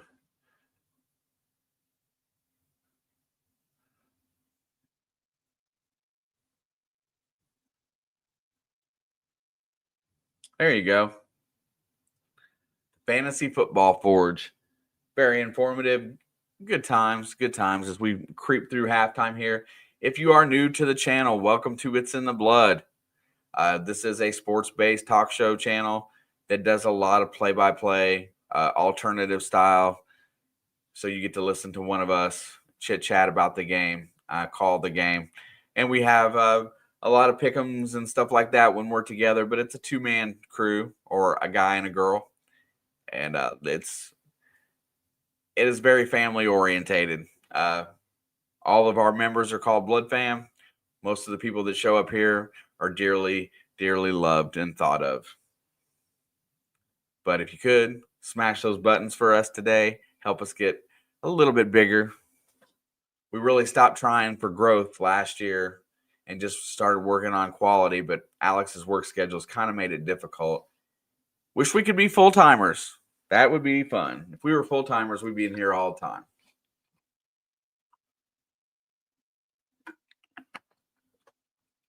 I see that Ohio State's band is on the field, and Indiana's band has left the field. So that means we're at least halfway through halftime. And you know what? And we had a Georgia fan in here a little bit ago. It may still be in here. I don't know. But how different is the Kalen DeBoer era in Alabama from the last few Nick Saban seasons? It just feels like they're a little bit off. Especially even in Tuscaloosa with the recruiting is what it is, and name recognition pulls in a lot of players.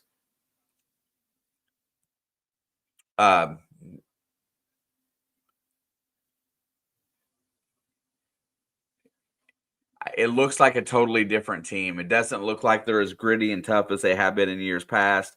Georgia looks like they have just taken the reins of the SEC, even though Texas A&M put up pretty good numbers this year.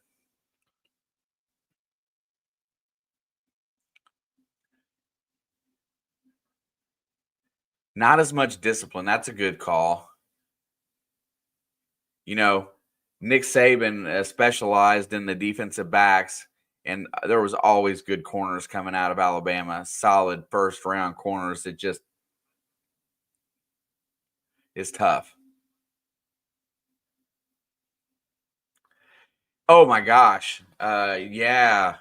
I'm gonna let's see. I'm just gonna call you Pig because that's what I'm gonna remember you by. But production of a show or a stream is tough. It takes at least 100 people to run a TV talk show.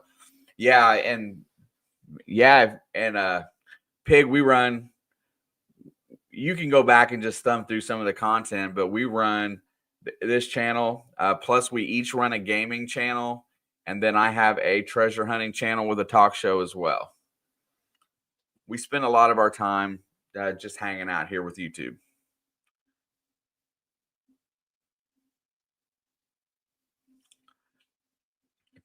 If you could find just enough of a following to where you could put a couple people on staff, that would be amazing.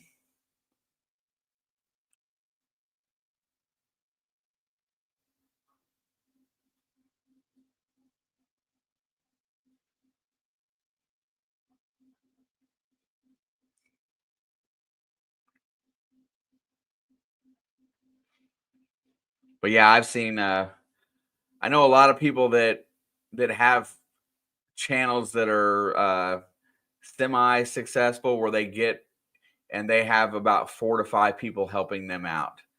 You got to have somebody to edit. I do all the editing here.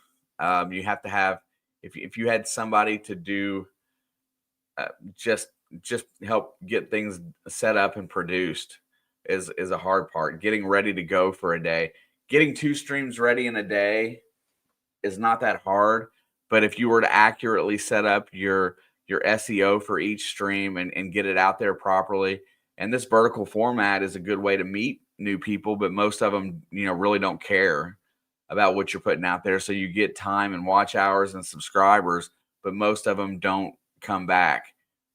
Sports is one of those unique situations where, everybody has something that they like, whether it be a team, a sport, whatnot. And Alex and I do pride ourselves on being able to have a conversation of most every professional American sport, minus hockey. She watches a little bit more of that than I do, but we're pretty well versed. We read our news every single day, and we act like we're going to put content out every single day. We just don't necessarily get to it at this point. Hopefully, we get to do a football game together tomorrow. I would love to do the 4:00 game tomorrow with her, but I don't know what time she has to work tomorrow night. However, so what did we have at the beginning of the day? Let's see. I asked for scores, but didn't get very many. JP still has it at 24-21. I put mine in 20-17. Let's see if that's still possible. Indiana's got to put up 14 points to get to 20. 2 tutties in the second half would be nice. And that would hold Ohio State to 1 touchdown in the second half. I can get behind that. If anybody would like to start a streaming, here is our StreamYard code. If you'd like to pick that up, you can get you can pick up a discount for your streaming service. I do prefer the paid version of StreamYard. It lets me do horizontal and vertical at the same time.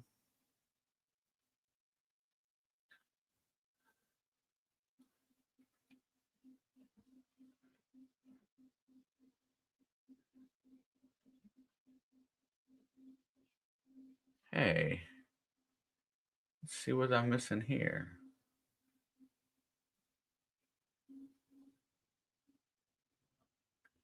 What did I do?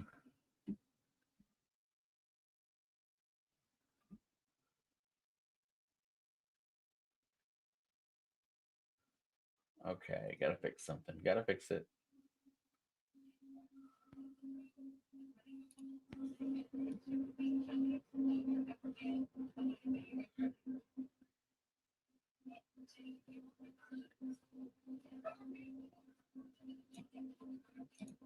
I don't know how that thing got moved, but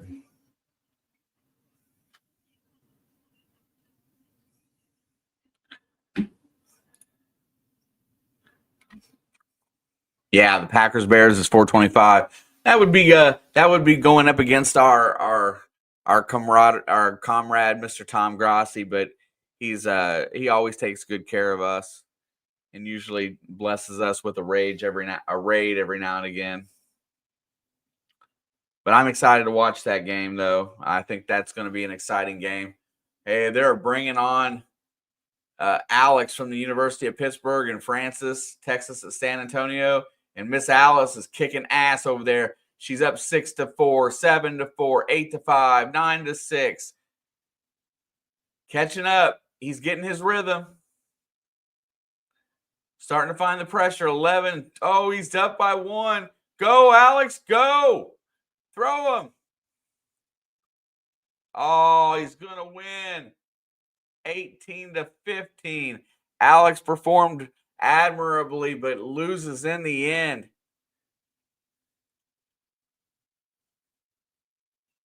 Francis gets $100K towards his tuition. Good job, Francis. Don't drink Dr. Pepper. It's bad for you.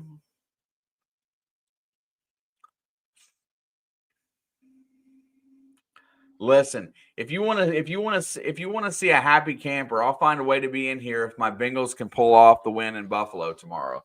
If they can take another step with that defense playing just a little bit better and pull off a win in Buffalo without Trey Hendrickson, I will make sure I find a way to be in here tomorrow, whether it be by myself with Alex or not.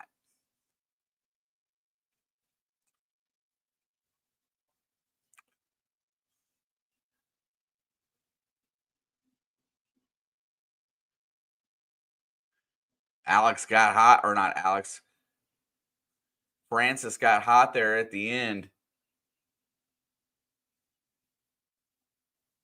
You know, that's a good point. I thought about that earlier. They should let the girls compete against girls. I know they want to be diverse and have a boy-girl, but for crying out loud, it seems to be that the boys are winning every time.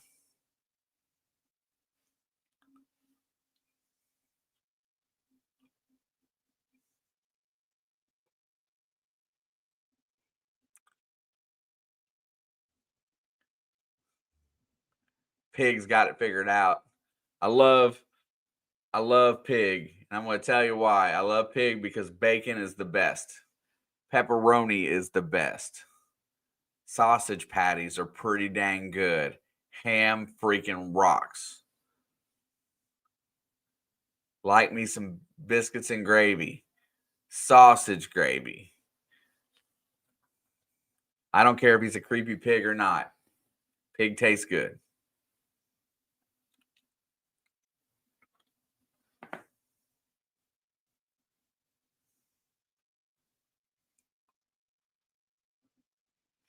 Gotta love. What up, Angie? Yeah, you know what? It is. I'm just saying, you gotta. Sometimes it's that's the one thing about trying to attract new people in here. But you got to find people that you mesh with, and the only way you're going to mesh with the chat is if you talk to them, especially during halftime. And you know what? I just switched over so I could go look at his account, and I saw that picture of that creepy pig, and it made sense. So now I feel like I got somebody I can talk to, and he's a Georgia Bulldog fan. So now we got a fan of a team that's already in the playoff that won their championship today. Kudos to Georgia. And then you know what? Maybe come next week, he shows back up, and then we've got a new friend. If he doesn't, then maybe he hits the buttons and comes back every once in a while. But once anybody meets Alex, they love it here because she's just a sparkling personality. Oh, you're not a Georgia fan? Well, then who are you a fan of? I got you. Then who are you a fan of? That's more important to me than. I'm sorry, I thought you were a Georgia fan, or at least you were speaking that way. I guess maybe you were speaking in general, which is fine too. But who do you like?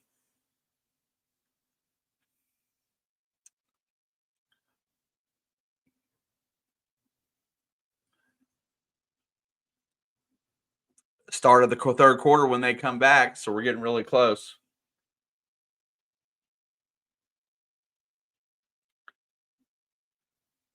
You live in Northern Ohio but don't have a team. Are you a Buckeye fan?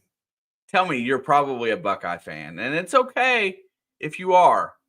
No hate will become of you because you're a Buckeye fan. You got to have a favorite team. Don't say you don't have a team. I find that hard to believe.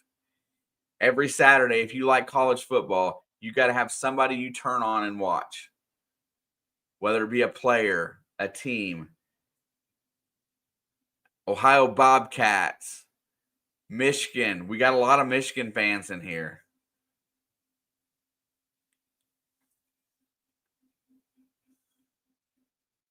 I don't know what universities are up near Cleveland. Cleveland State. You got to have a team.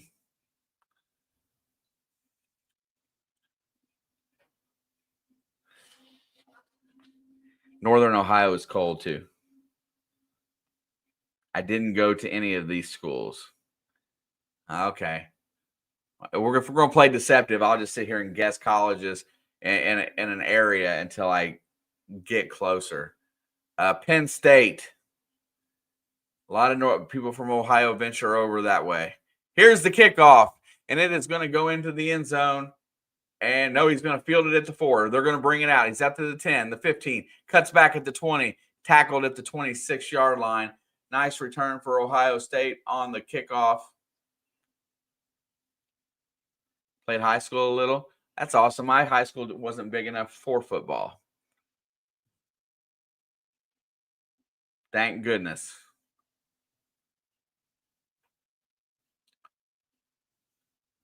Indiana is 6 points in the first half, the fewest this season. All right, here we go. Sayan's under center. Indiana's got a 4-man front. They got one in motion. Tate goes across. Play action. Sayan rolls out. Bootleg. Hits the tight end. They have not used him yet, and he is hit. What a nice job there by the tight end, Kachemek. That is a different play call. Let's see if Ohio State comes out and tries to attack the edges a little bit more aggressively here, as the middle seems to be pretty stopped up.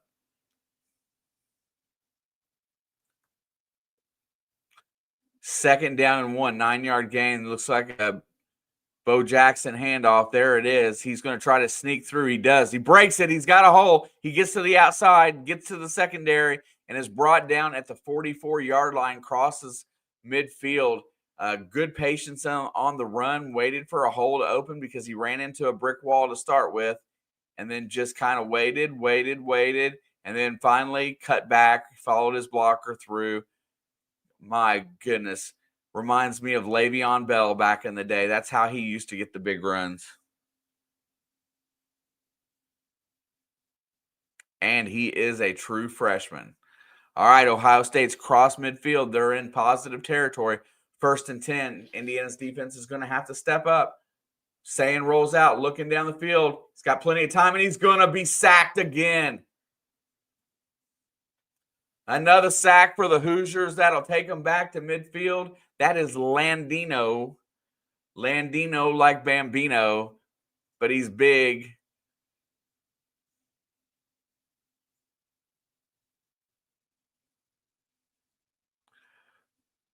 What a nice tackle by Landino. Gets off his guy, just makes it in there and is persistent. That's another sack for the Hoosiers. Neither one of these quarterbacks are getting enough time, and that's going to be the kicker to this game, is who can control the clock. I would sit here. Indiana's got their 4th sack. Ohio State has 3. It's 2nd down and 15. Now Indiana has to put pressure on and get it to 3rd. Ball's back at the 49, 2nd down. There's the snap. Here comes pressure coming up, and he is sacked again. No, he gets away. He throws it. Whoa, Sayin escaped, but gets a chance to throw it away. What athleticism by Julian Sayin as he is bum rushed straight up the middle. This defensive line for IU is for real. He is wrapped up. He just can't hold on. Oh, he got his face mask pulled.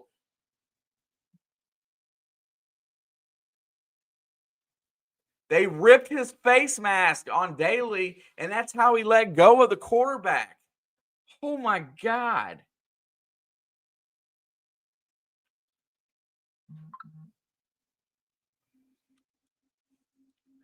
That is huge.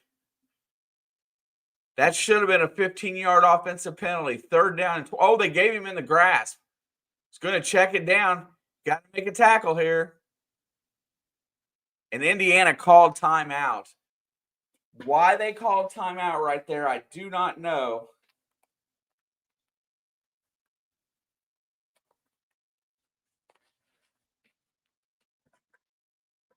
Indiana calls the timeout. It's still 3rd and 27. My high school wasn't either. We always joked our football team was undefeated. Hey, yeah, kudos. I worked in a bar downtown Cleveland in the early 90s. Okay, so you're probably my age, which makes us understandable. And the Browns left our business tank. That's when I decided not to invest a single team anymore, but I still like the game. Got it. So you didn't have any affinity of the Ozzie Newsome Ravens, or were you just mad at them?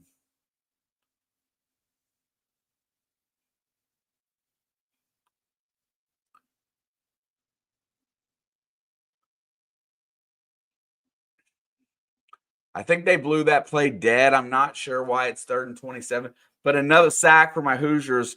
And now we need to get off the field here, no penalties, and get a chance to come out here and tie this game up or we can't tie it. Take the lead or get closer. Back to pass. Sayin checks it down. Smith's got it. And he is going to try to break free, but only a 1-yard gain as Hardy will not let go once he grabs his ankles. And that check down was just to see if they could break one kind of play. And the Hoosiers get off the field. 4th down and 26. Let's go, Indiana.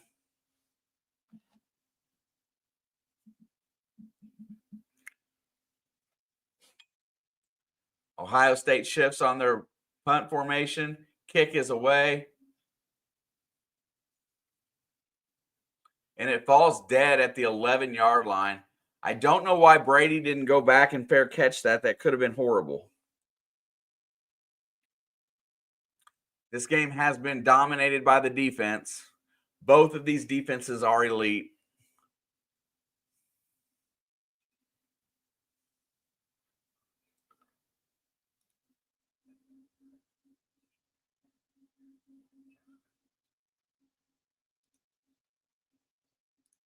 Anybody hanging out in the chat that hasn't done so yet, I'd appreciate a smash of the like button. I cannot believe I got more likes in the vertical than I do the horizontal today, which is unusual. You guys got to hook me up here. Get me a few more shares. Get me a few more impressions for the day.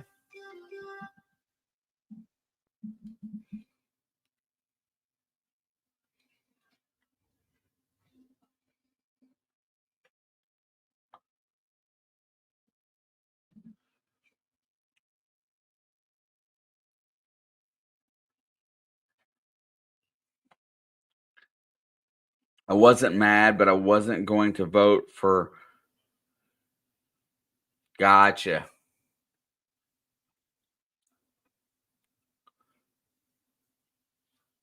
Art Kami Model.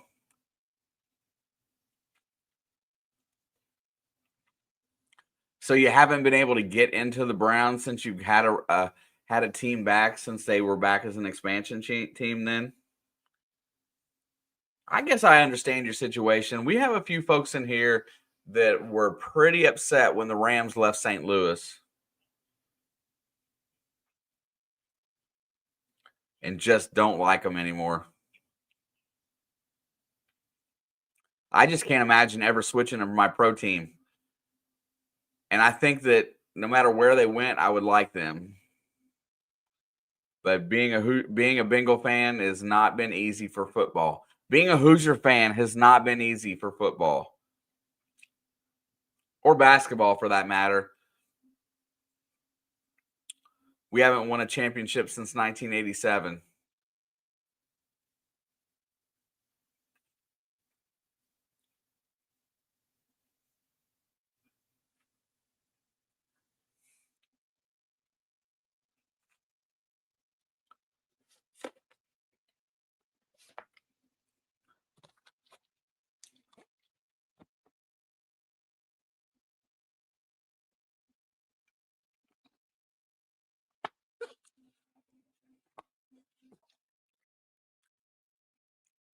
There's a lot of blood on these jerseys, especially Mendoza's. His elbows are tore up.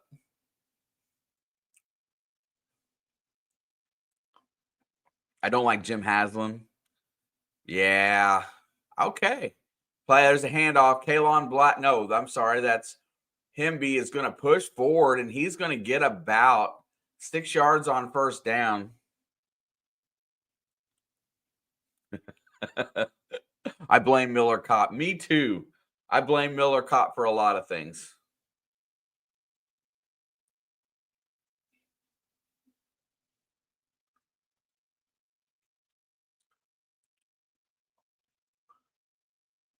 All right, 2nd down and 5. Mendoza, 9 for 15, 87 yards. Hemby comes back to the back. Ohio State shifts their defense. Handoff. Hemby pushes forward, and it's going to be 3rd and about 2.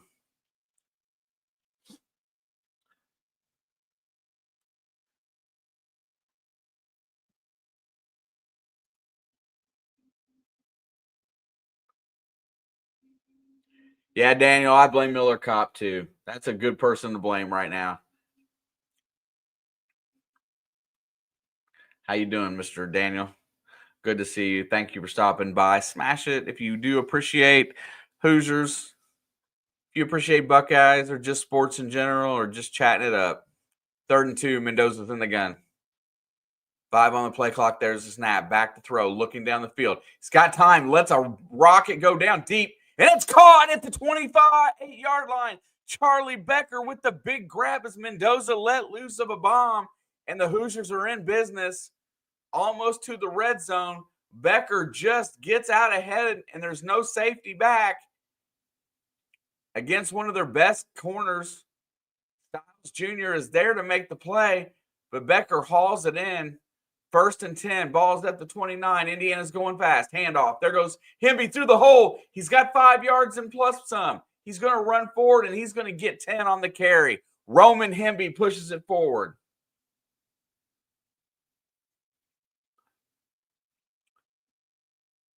What a nice play by Roman Hemby. Mendoza looks like he's fired up.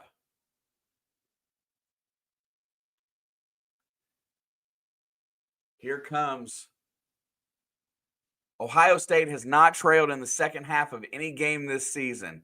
They have trailed for 0 minutes. If Indiana puts one in the end zone here right now, that will be changing. 1st and 10. Ball's at the 19. There goes Hemby again. I'm sorry, that's Kalon Black. He's only going to get 1.5 yards. 2nd down. Virginia's cut the lead to 4, 14-10. Indiana has not scored in the red zone yet today. 0 for 3. This Ohio State defense knows when to get tight. Mendoza's looking a little bit more focused right now. 2nd down and 8. Let's see if he can do something against this pass rush that's been dominant. Nowakowski's in motion. Play action. Looking down the field. Got to let it go soon. Steps up. No. Rolls out. Looking. Got to fire it. He does. Throws it away. He is having a very difficult time with this pass rush, escaping the pocket laterally to where he can keep his feet, as these defensive ends, if they're not getting to him, they are blocking his escape routes, and the interior linemen are keeping him. They're trying to keep him in the pocket. 3rd down and 8, Ohio State. Indiana's got to have a touchdown sooner or later to win this game. If I was Ohio State, I'd be in full blitz mode. They rush 3. Fires it deep to Surratt. And it's a touchdown. Elijah Surratt goes up one-on-one and pulls it in on the back shoulder throw. Indiana's got their first 6 of the day, and they take a 12-10 lead. 8:02 left to go here in the 3rd quarter. What a nice throw by Mendoza. A lot of touch on it. Gets it up and high enough for Surratt to trust him, and he makes the grab. Great coverage by Ohio State, but Elijah Surratt pulls it in. What a nice throw. Great play design. You got to go up and down the field to beat this team, and Indiana's got its first lead of the game at 12-10. Or I'm sorry. It's got its first lead in the second half, 13-10. Let's effing go. Mendoza laced with a nice throw out there. Good hand fighting, no interference.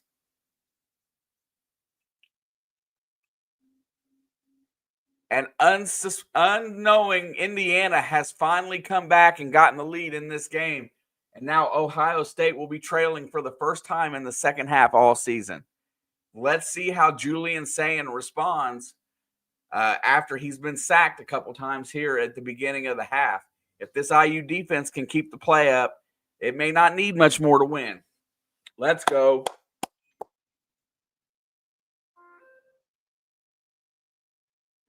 Yeah, it's probably not your TV. It's probably my delay. I have about a 7-second delay on StreamYard. So you're on the national feed just like I am. My delay from me speaking to you hearing it's a few seconds off. But that's okay.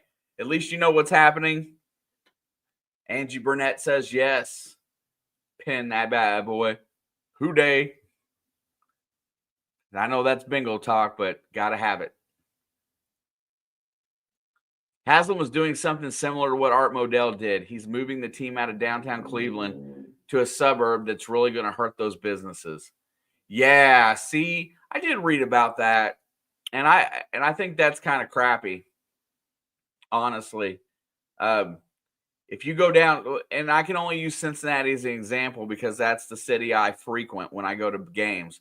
But the Reds and the Bengals, they have updated the downtown and the riverfront to accommodate both of those stadiums. So it kind of locks the Bengals into their lease, although they've had some problems getting it taken care of.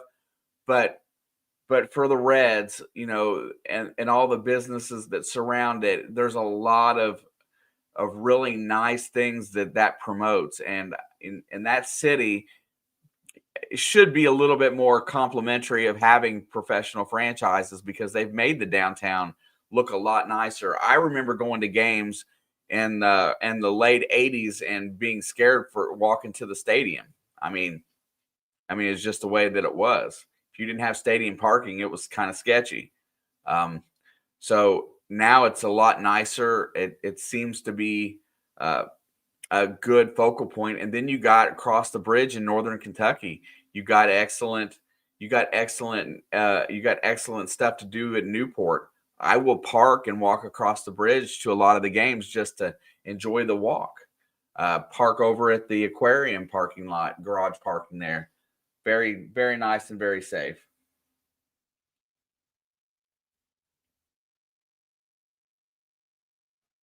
Downtown Indy was sketch back then too. Yeah. I mean, I'm not sure. I know the crime rate hasn't changed a lot, but I know that they've done a lot to try to, I guess, spread it out and maybe move the element of crime away from the city. I don't know how that works, but you're right. Downtown Indy was sketch back in the days too. I remember being down on Washington Street, not very nice sometimes. And now it's a pretty good area as far as I remember. He takes a knee in the end zone. Ohio State comes out trailing for the first time in the second half this season. Let's see how Julian Sayin responds. He's been hit several times hard. I got to play coach here. If I'm Ryan Day, I'm going to lean on the running game to open things up for Julian here. You've got to get these defensive linemen off of this pummel mode, because that's what they're doing right now. They're trying their best to bust the quarterback. Well, let's see what Ohio State tries. They got one in motion, got three wide receivers. Play action. No, he hands it off, and there goes Bo Jackson ahead for 6 yards, make it 7. What a good first down play for the Buckeyes. Take some of the pressure off that young quarterback. Indiana get a hold here. That would be awesome.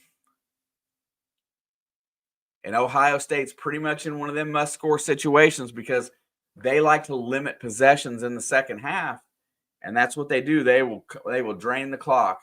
Indiana's front four is ready. Play action, and they're going to run it again. This time it's stopped for a loss. 1 yard loss on the play. Jackson gets brought down as he tried to get through the left side of the line. 3rd down and 4. This is where you got to dial that pressure up.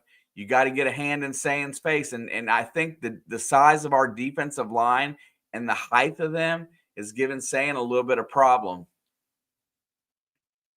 Tighten up your coverage. Get a linebacker in there. They got 2 wideouts to the left. They got a tight end and a wideout to the right.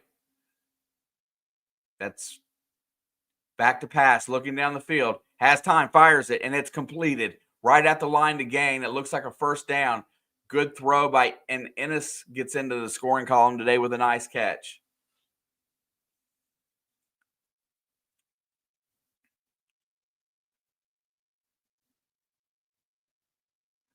The area opened up for him to make a nice throw. Coverage was good everywhere else. Good job right there by Julian Sayin to make that completion. 1st and 10. Ball's at the 36-yard line. Sayin's under center. He's going to go play action. Looking out. Rolls out. Has time. He's going to hit his tight end in stride, who's going to get a first down and cross into enemy territory, which is Indiana territory. That is Claire, the tight end. Haven't heard his name much today. They use play action and a bootleg to get Sayin out of the pocket. See, that's what I was wanting Indiana to do earlier. Look how that opened the field up for him. And he just hit his target, and it's a nice first down and a big gainer.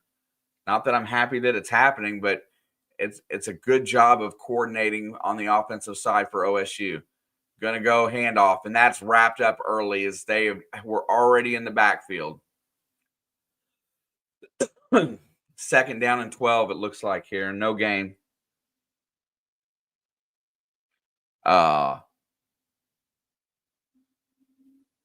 Thank you. I appreciate that. It's a lot of fun.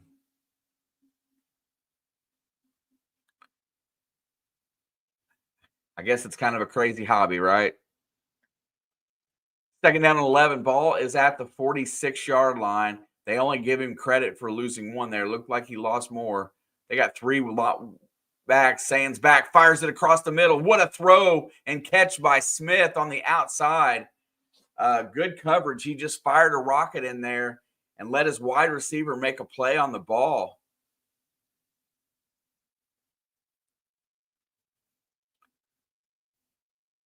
D'Angelo Pons was right there in coverage. Good job. It was just a good play. I can't argue that. Kind of a back shoulder throw, but with tight coverage. Really nice job. Ball's at the 27. Ohio State's driving. Back to pass. Fires it. It's completed to the tight end out there, and he's going to get an 8-yard gain. Pons picks him up and puts him down. 2nd down and 2. This is where Ohio State has an opportunity. We have got to keep them out of the end zone.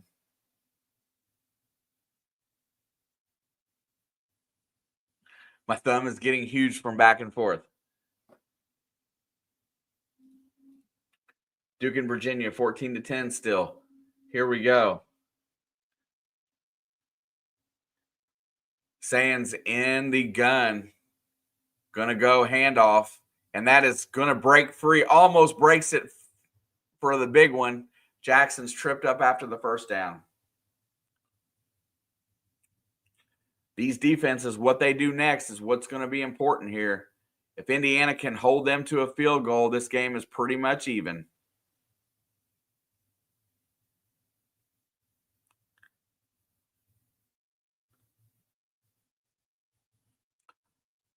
First and 10. This is where the Hoosiers are in the red zone. Ohio State's ready to rock. They want to pounce for a touchdown. Ohio State's in the eye. Sands in the gun. He's going to go play action. Rolls out again. Fires it back across the middle. He's got his man. And that is a 6-yard gain on 1st down. They are not letting Sands stay still in the pocket because he is not getting time enough to get these throws off.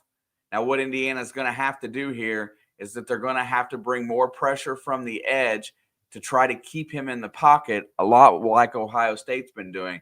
Ohio State's been rushing 5, and their 2 ends are going out wide to keep him in the pocket, and then they'll send an additional rusher from the middle somewhere.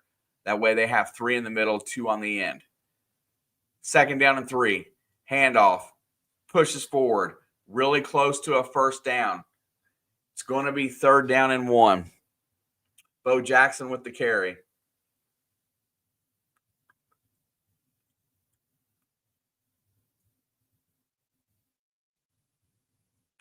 This is where it's going to get tough. Let's see who's got the play. Duke takes us another lead, 17-10 with the field goal. 3rd quarter, I assume. 1:57 to go here. 3rd down and 1. This looks like it's going to be a play. I would be stacking the line. Get him in there. Don't line up off sides this time. Sand rolls out looking. He's gotten time, throws it, and it's incomplete. 4th down and 1. Ohio State went for the touchdown there. What decision is Ryan Day going to do? Because if they don't score here, if they get held, then Indiana's got the lead at the end of the 3rd quarter with the ball. And the 3rd quarter coming to the end. 4th down and 1. Big decision time. Me personally, I take the points here. But Ryan Day is going to risk it. Let's go. Got to get a stop. Sands in there. There's 9 on the play clock. 4th and 1. Indiana looks ready. He's saying tries to go. And Tush pushing it. Quarterback sneak gets the 1st down. He got really low. And just followed the center. He waited a split second. Ooh, did his knee go down when he was in the backfield?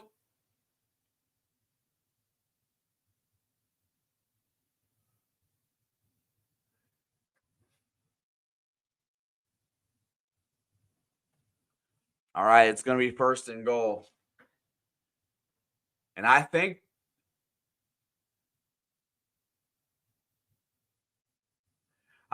they're going to review this. So it looked like before he went to take off, it looked like his knee got really close. And if that's the case, they're going to overturn this because I know they've got a view of it. As he was trying to get down low, his knee got low. And I think that's what they're reviewing. No risk it, no biscuit.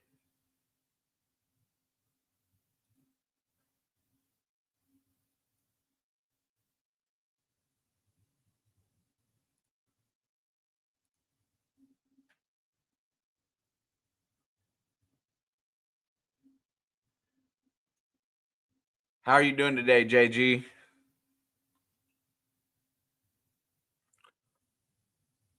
I like no risk it, no biscuit.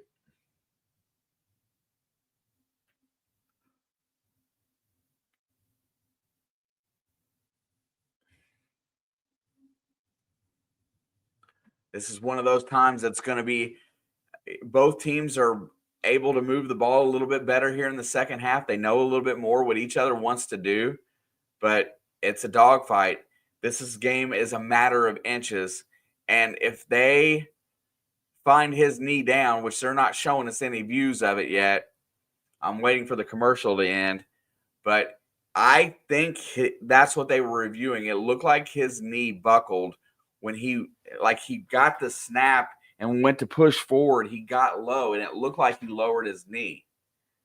Almost like he was taking a knee, but he was getting leverage down low to push because there was a delay after the snap. He let the center push forward and the guards combine in before he took off. And it looked like he got really low there. And, as watching it on TV, we have probably the worst angle live, but that's what it looked like from my vantage point.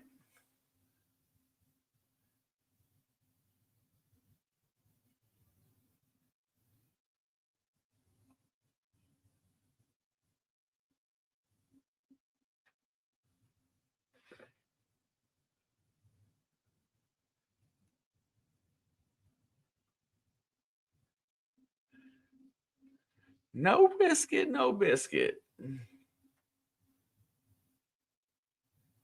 See, I told you.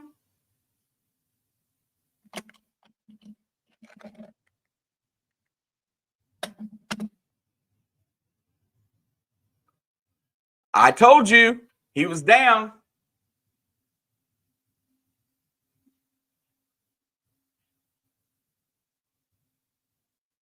And Indiana's got the ball back because of a goal line stop there. Good view on the camera by somebody, because namely me. I'm not stupid. I can see things. 1st and 10. Ohio State's going to be fired up. Indiana's got to get out of the end zone here. They run it forward, and it's going to be Kalon Black for no gain. Regardless of anything, that as a stop, a turnover on downs. And if Indiana can somehow get free here and flip field position on this, Ohio State is hoping just to knock them down. If they can get a first down here and roll field position a little bit to where they can get out of this end zone, would be very important for the rest of this game. 2nd and 10, they got 4 lined up to rush. They're going to go get out first down catch, and that is E.J. Williams' first catch of the day. He's been really quiet the last couple weeks, and that's going to take us to the 4th quarter.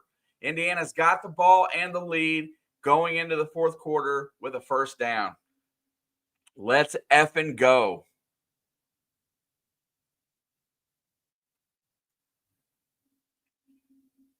Man, I'm telling you, you gotta pay attention with this. You gotta pay attention. And somebody saw exactly what I saw and relayed it to them officials, because I don't think Signetti challenged.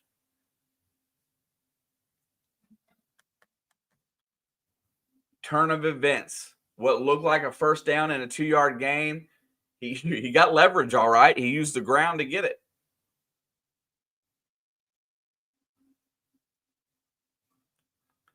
And I love this commercial with Charles Woodson at Michigan. the guy stealing the kids' cotton candy.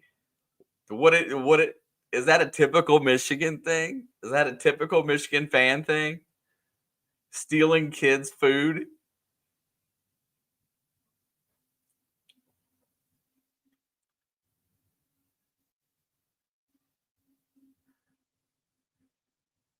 Listen, I'm super excited about that.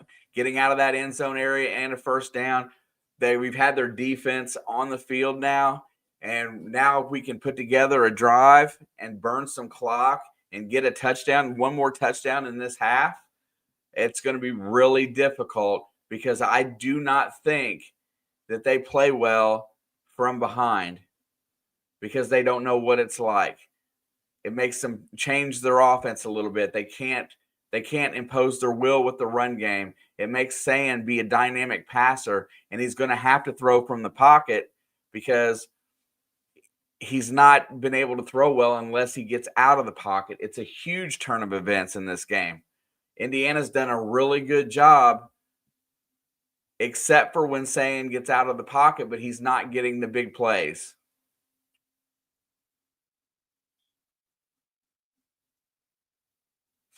I still laugh at the Signetti podium comment, Google me, I win. Listen, and truth be told, when he came to Indiana, our program was the laughing stock of BCS bowl championship conferences of all of it. We had the worst record ever, the worst identity. And Scott Dolson picked him out and basically said, hey, we're giving you a high major team to come play with. No risk, no reward. We've struggled with coaches in the past. Tom Allen had like one good year. A guy that comes from Nick Saban and has culture, heck yeah, got him while the getting was good. One of the first times Indiana made a great choice in coaching. They picked up a guy at the right time because, truth be told, he might be at Alabama right now if we hadn't picked him up when we did. And then re-signing him and giving him an extension. Also, pay your coordinators. That's something that he made sure that they did. They paid their coordinators. So to keep those guys possibly intact. So they've got a few years to run the table on this and see if they can win a championship. Year 2 would be amazing. Winning this one here tonight would just make my life. Like I said, it's all gravy after today. Today is the goal. And then if you win today, you set a new goal. But today is the goal for recruiting, for respect. This program has zero respect. Today gets it. If you can win this game right here, right now, after a huge stop, a goal line stand, really close. If you can come out here and score, well, they paid their coaches really well. That's Signetti got like $9 million a year, and he made sure his staff was taken care of. So he's making it tough on them to leave. They may go. 1st and 10, ball's at the 17. Got to keep the clock running, but keep moving the ball. There's the handoff, and Ohio State swarms at no gain. It's not going to be as simple as just running the ball off tackle here, running traps. Ohio State is indefinite in attack mode. Indiana is going to have to find ways to move the ball.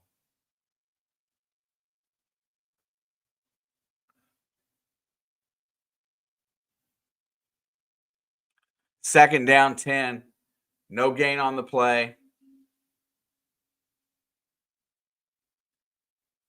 Indiana shifted the protection to the right. Play action looking. Here comes pressure. Mendoza rolls out, hits his man downfield, and it's a first down. Charlie Becker went into double coverage with a big grab. 1st and 10. Mendoza got out of the pocket. This time he kept his head up and rolled away from it. The right, Nowakowski got the block on the right defensive end, which allowed Mendoza to roll out to the right. The tight end blocking did the job there on the right defensive end or left defensive end, and that is what freed Mendoza to make that play. 1st and 10, handoff, play action. Kalen Black tries to get the edge. He does, and he's going to get about 3 yards on 1st down. Definitely a positive run.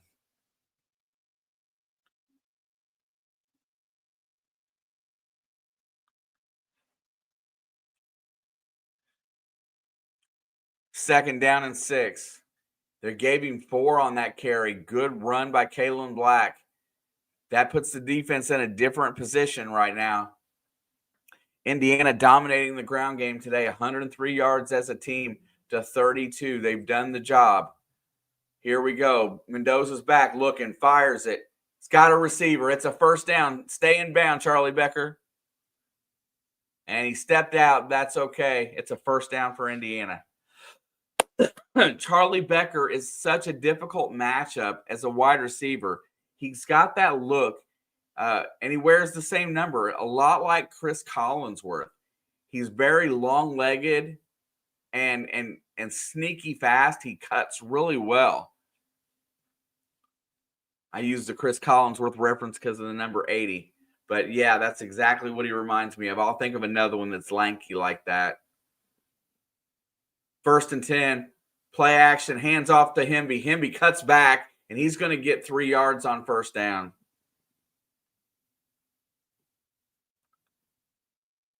You can hear the stadium as the Ohio State fans are starting to grumble right now as Indiana is moving the ball. They have flipped field position at this point. A touchdown here could mean the game for these Hoosiers, the way they're playing defense right now. 18 on the play clock. They're going to milk it down. They're playing Ohio State brand of football right now. Control the possession. Control the clock.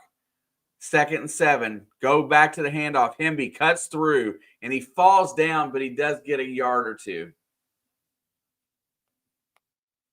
And if nobody said it, I got to say hello to Kitty. Kitty climbed up in my lap because he's tired of being ignored today. All right, it's 3rd down and manageable. Ohio State is desperate for them to get off the field because with 11:18 to go, it's going to take some clock to score again. So they're hoping to score a touchdown and retake the lead here. Indiana needs a 1st down to keep it moving. 3rd and 5. Mendoza's in the gun. Here comes pressure. Looking down the field. He's moving, rolling, and he's got to fire it. He throws it, and it is incomplete, and Ohio State has held. 4th and 5. He didn't move out of that pocket fast enough. I'm not sure why. Let's see what held him up. He should have been going sooner.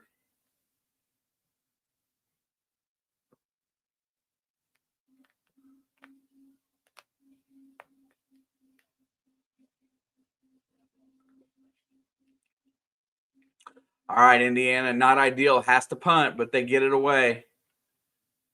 It's going to be fielded at the 10, and he's going to be hit right there and tackled. So Ohio State, out of that deal, loses about 4 minutes, and they lose 90 yards. So Indiana's still in a good position here. The defense has just got to step it up, and now you got to be aware that in the 4th quarter, everything is pretty much 4-down territory.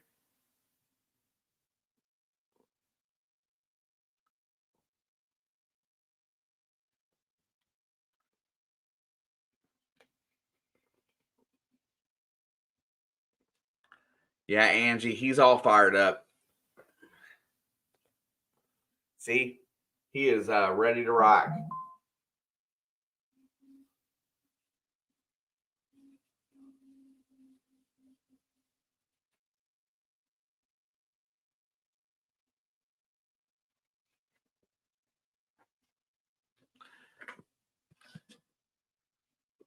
I think Indiana did a really good thing by locking down Cignetti for a while because he was going to be the Penn State firing is what prompted that notion because it was rumored that there was some interest there.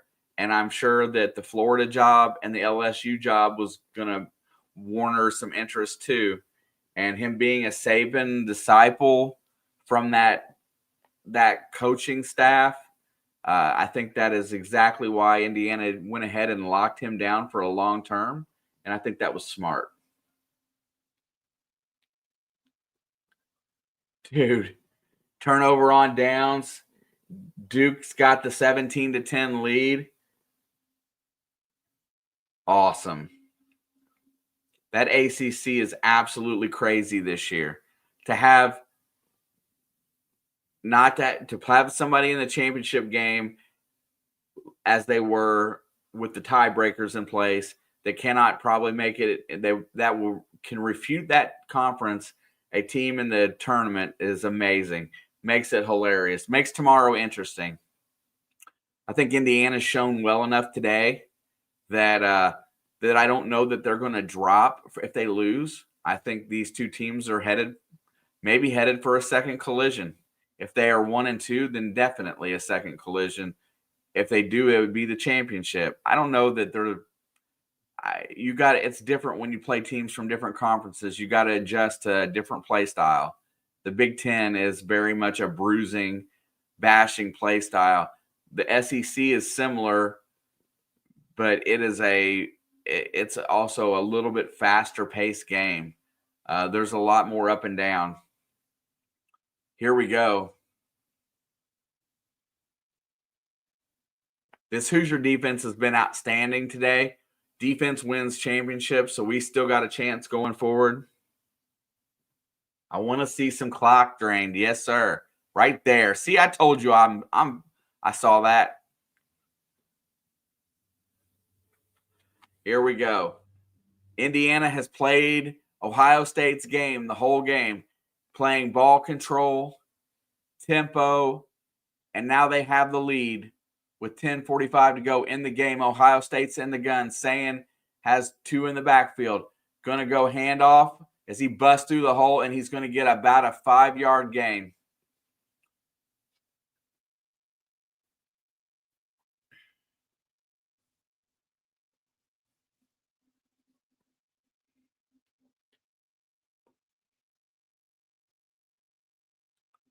Clock still running down. Ohio State, I suspect, will try to pick up the pace a little bit, but they are so slow and methodical.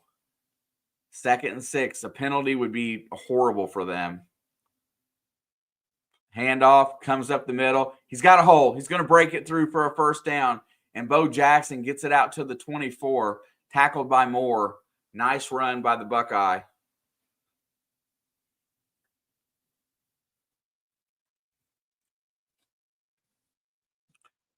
Two true freshman 1,000-yard rush, Travion Henderson, J.K. Dobbins, Maurice Claret, and Robert Smith going back to 1990. That is elite class.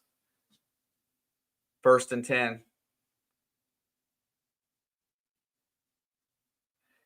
Play action. Sands right there.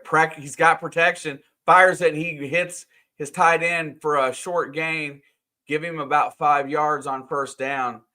Good job by the O-line of the Buckeyes to hold off that pass rush. Indiana seemed to be sunk back a little deep there, trying to protect the deep ball.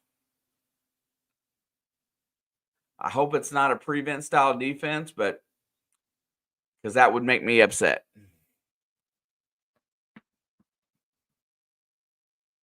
2nd down and 6. You got to get a stop here. You go in straight into the eye, one wide out. Handoff is in the hole right there, and he is stopped. No gain, maybe a yard. They're going to give him half a yard there. Daly makes the stop, 3rd down, and it's going to be a passing down, I would assume. 3rd and 5. They could run it, but I kind of doubt it here. If they run it, then I'm sure that they're going for it on 4th down too. 8:22 left to go in the game here. 2 wide receivers out wide. Indiana's got 5 in the box. Just like Ohio State, they got a 6 crept up. Back to pass. Here comes pressure. Sayan's got time. Fires it over the middle. He gets his check down. Pressure didn't get to him, and number 12 makes a reception. That's Donaldson Jr.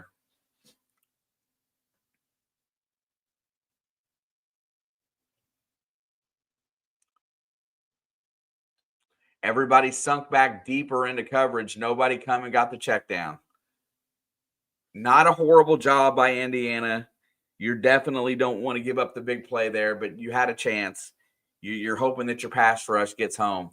And Sayin gets it out to Smith on the edge. He's trying to get away, but there is nowhere to go. That's a loss of yardage on the check down there. And it is second down and about 12 or 13. Nice coverage on Smith as he cuts across. It's like a wide receiver sweep. And it's just a wide receiver screen. Aiden Fisher gets out there and helps. He gets locked down. They don't let him get the edge. It's going to be 2nd and 15. He lost 5 on the play. This is the set right here. You got to sell out and make a play. Sayin's going to try to throw the ball. They can't run it. Here comes 3 rushers, 4. Sayin's back, fires it over the middle, caught. Short gain. That is so dangerous when it's stopped like that and the linemen just barrel into that pile to try to push that guy forward.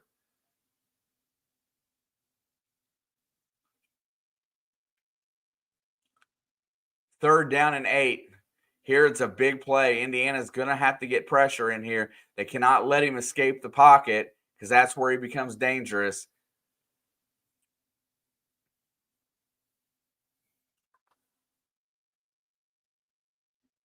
Indiana's got the 2 deep safeties to protect. Back to pass. Here comes pressure. Sayin's got time. He rolls away. He escapes. Here comes pressure. Fires. And that's caught. Tate makes a grab on the outside after the quarterback escapes. And it's first down in Indiana territory.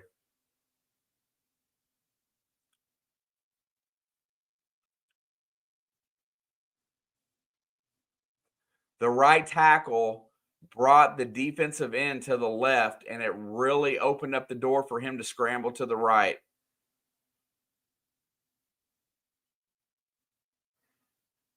All right, ball is in Indiana territory after a gain of 20. Here we go, 5:35 to go in the game. Ohio State's playing for the win. There is the running play, and Bo Jackson's going to get about 2 to 3.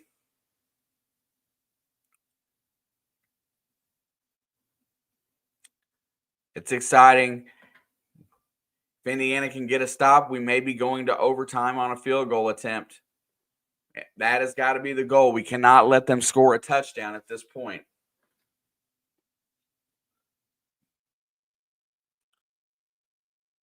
Such a well-played game on both sides after the early turnovers. Indiana's really only given up 3 points today. Second down and 8. Play action. Sayin's looking. Here he comes. He fires it away. Throws it out of bounds. He felt the pressure and the heat coming, and now it's another 3rd and long. I assume it's automatically 4-down territory because there is only 4:43 to go in this game as they have milked this clock completely out. Indiana's defense has got to get a stop. You got to cover Jeremiah Smith tight. You got to get in, and you got to leave somebody to cover the back leaking out as a check down. Actually, I think everybody's left. It's going to be a throwing down here. Comes back into the backfield. 3 down to the bottom, 1 up top. There it is. That's a false start. And it's a double trick play. And it's still, there's flags all over the place. And I'm not sure what happened here. They go to a double lateral trick play. And they didn't get the first down. So it's going to be 4th down. What is the penalty? Oh, they're saying it's on Indiana. What the F? It's got to be an illegal man downfield.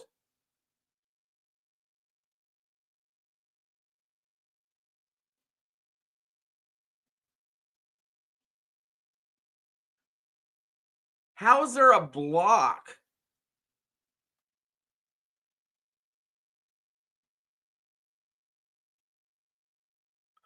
Oh.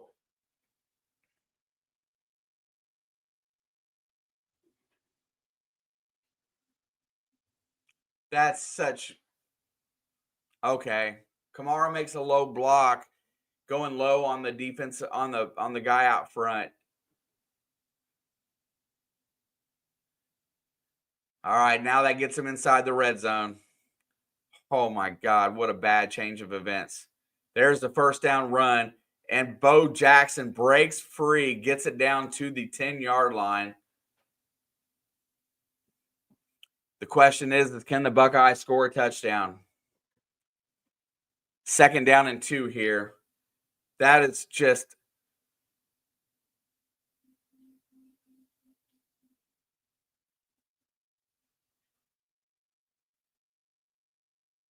yeah, and they're talking about it now. The holding is just getting out of hand since they're not calling it on either team. 2nd down and 2. There, we're looking at probably a good opportunity for the ball game. If Ohio State can punch it in, they will probably win the game. Play action, and he's going to get really close.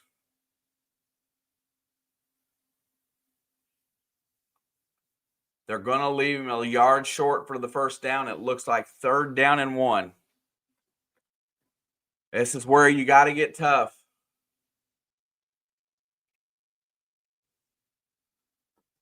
Indiana has a secret weapon at kicker. They've got a long-range kicker that they use.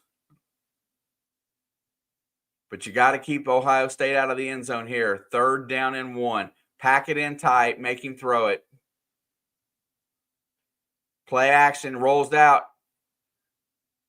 Defended in the end zone. Gets his hand up. Hardy knocks it away.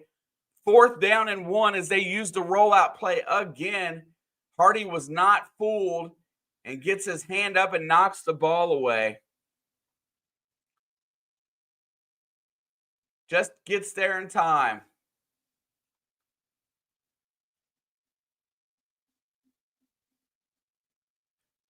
What a great job of getting his hand up. Ohio State was going for it all right there, and Hardy makes a great play.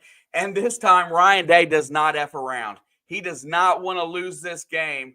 Sets up for the field goal. Kick is up, and it is no good. He missed it. Wide left. Fielding hooked it wide left. Indiana's got 3 minutes to burn on the clock here, and they can come out of here with a Big Ten championship. But he hooked it. He hooked it.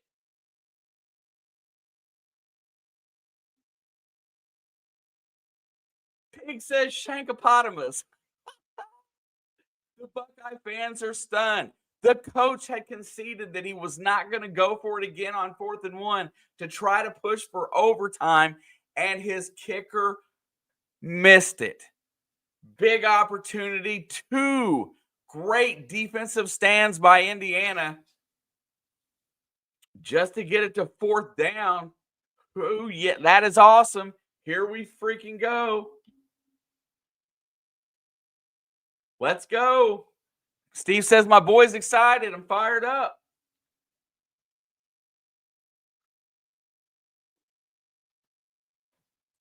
Both teams today have squandered opportunities. It is not like anything has been. Nobody's dominated this game. Both teams have missed opportunities. But if we can hold on for a dub, would be a great day in Hoosier history, would go down as the greatest win of our time. And being the number 1 seed in the playoff would be unbelievable. All it takes now is a couple of good play calls to get a couple of first downs. Couple of good play calls and a couple of first downs. This defense of Ohio State is relentless. They are going to be coming after Mendoza. So you got to protect the ball. You cannot afford to turn it over here.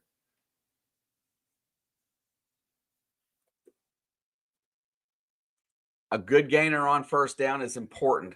Starting this drive with a good positive yardage play is very, very important if you want to control this clock and burn it down. But I love it. Ohio State methodically did the job that I wanted them to by running tons of clock as they went down. But Ryan Day in the end was not willing to risk another goal line stand, so to speak, and went to take the field goal. And obviously something's wrong with that side of the field, because that's the same goalpost that Indiana missed on. So whatever the case may be, whatever's wrong down there, it magnets in the football, whatever y'all want to say, I'm not sure. But this is Indiana's opportunity right now to seal it. Ball is at the 20. First down and 10, 2:48 to go. Going to hand it off to Kalen Black, who pushes forward and is going to get 4 yards on first down. Why is the clock stopped? Why is the clock stopped?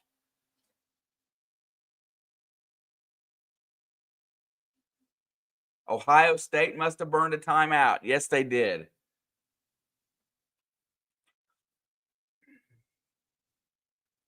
Hey, listen, I didn't see the call across the screen yet, Angie. I wasn't sure. I don't want. Listen, they need to burn time here. So that's what I wanted to see. But good play by Kalen Black. That causes them to burn a timeout. You stay on the ground. You maybe try to get something creative here, an RPO or something to that effect. Let Mendoza make a choice on which way he wants to go with it. But you run the ball again. You got to force the timeout, because you want Ohio State to have to move the ball down the field without the luxury of being able to call a timeout. So whatever you do here to either get 3, 4, 5 more yards, but you got to run it, or you make a pass that's 100% completion percentage.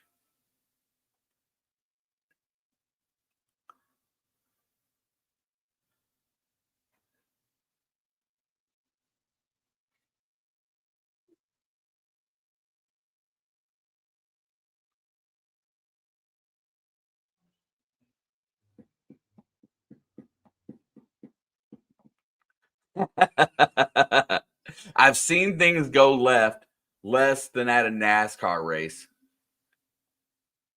Bro, I wonder if those guys do circles at night.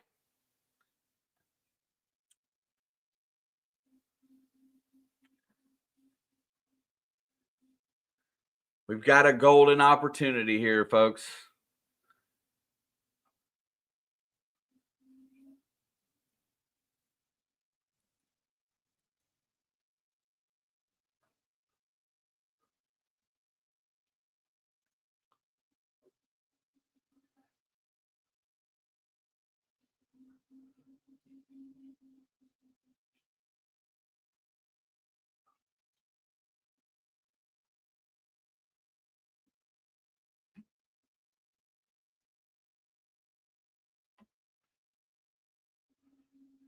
Oh my gosh, I'm a wreck. NASCAR slander is not tolerated. NASCAR has been on a downhill up. I don't know what you want to call it. They've ruined the sport of car racing. This chase and changing the rules all the time, it just took away from being what it was, a historically Southern stock car racing, and because of the money. Sorry, I used to love NASCAR in the early 2000s. It was fantastic.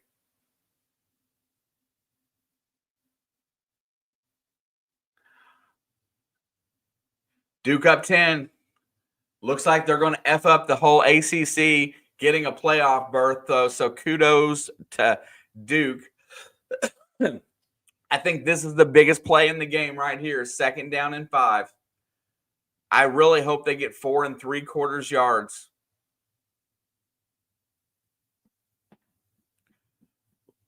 Second and 5.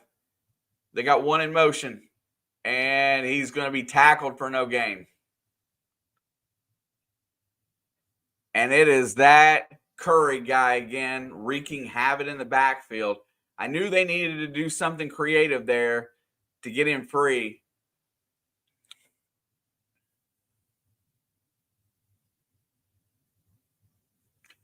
715 losses in FBS history, second most. Lost 81 times to the Buckeyes.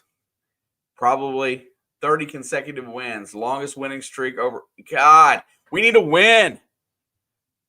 We need a third down play here, Fernando. Do something.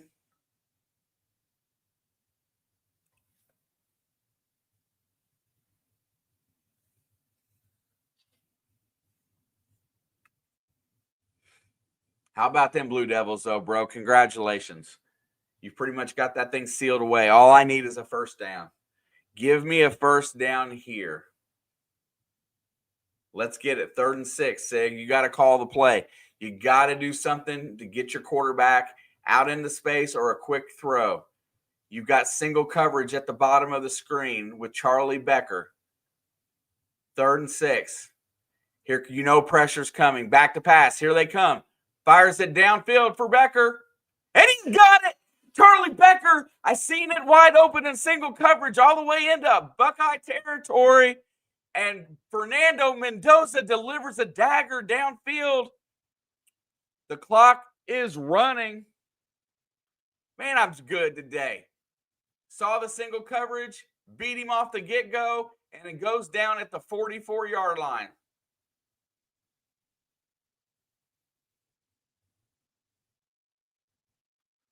Outstanding play. Charlie Becker. Stock is rising in the NCAA. Let's effing go. Fernando Mendoza. Buckeye fans are at a loss right now. We are at the 2-minute warning. It is going to be incredibly difficult right now for these Hoosiers to just chew up a little clock here, burn that last time out, and get one first down. At that point, you don't have to score. One first down and you can win. Listen, I don't ever like to toot it, but for some reason I think I can see the field pretty good and see where the good coverage was at, and it just seemed like the one-on-one at the bottom of the field was the way to go. I didn't necessarily think they were going to go for 30 yards, but let's effing go. I need some comments in the chat. Is Fernando Mendoza going to win the Heisman with a win here today? Does Fernando get the Heisman? I think it's a lock at this point.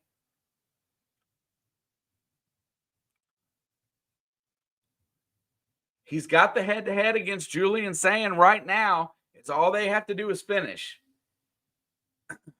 He's played a pretty, other than one bad play, you got to get it done here first. You run, take what you get, let them burn the timeout, and then you find a way to get a first down without throwing a risky pass. But stomp them if you want to. If they go one-on-one with Becker at the bottom of the screen again with the same DB, you kind of got to throw it. What up, bro? Good to see you, Leo. How are you doing, my friend? Let's effing go.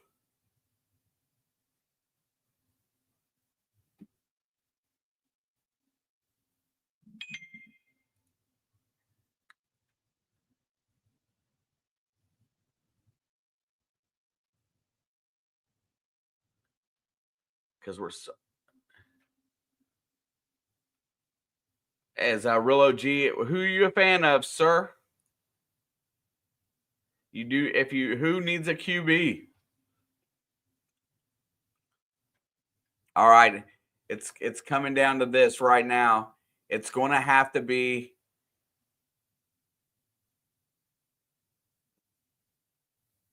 so obviously you're going to run the ball on first down. Oh, Raiders. Yeah, I think taking Geno was a huge mistake for you guys. I know why they did it, but I think it was a huge mistake. 1st and 10. Mendoza's in the gun, going to hand it off, and oh my God, he slips and falls. It's going to be a no gain. Kalen Black falls down. 2nd down and 10. Ryan Day is choosing to let the clock run. Very, very interesting to me that he's saving that timeout. So Indiana doesn't have to do anything right now.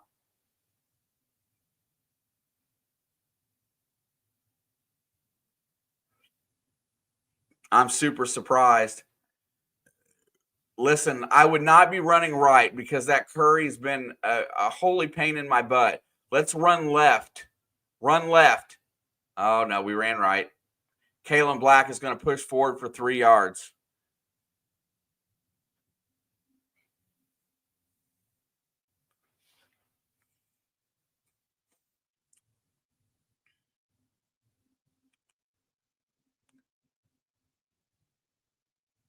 Yeah, the Raiders, I think, are in dire need of a QB. I don't know who it's going to be, but they have got to get somebody in there that's athletic, smart with the ball, big enough to sustain a hit. But they need a true QB1. I don't think you've got it on your roster currently.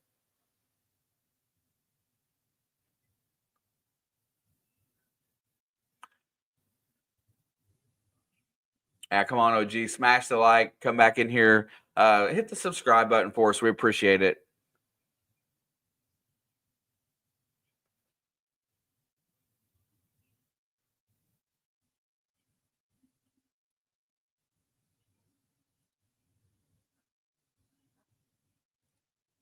JG, I appreciate it.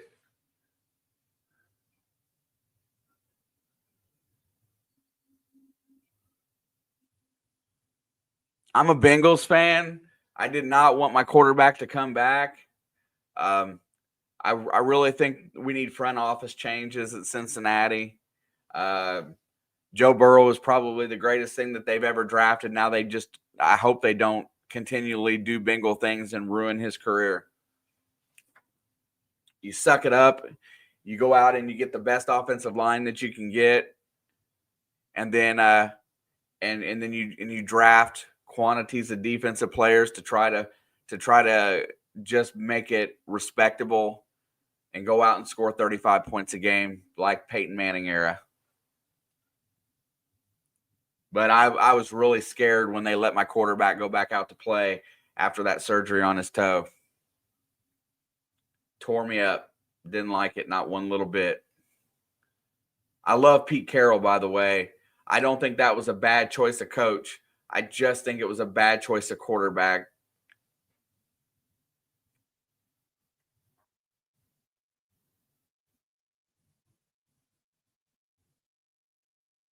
Yeah, I Duke Tobin's got to go, and you know what? I think that they're just picking the wrong player at the wrong time.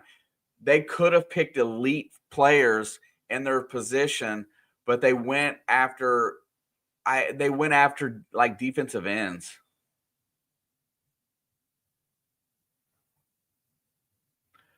I'll slam that up there.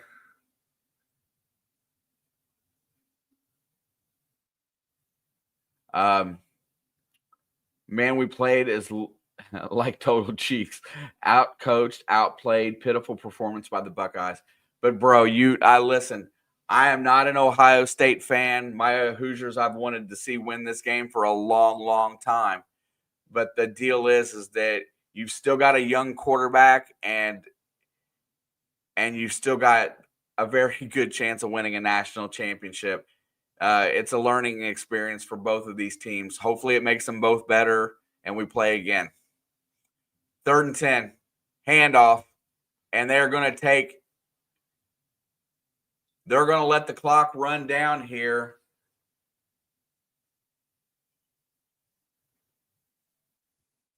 Ohio State's going to have roughly 20-some seconds.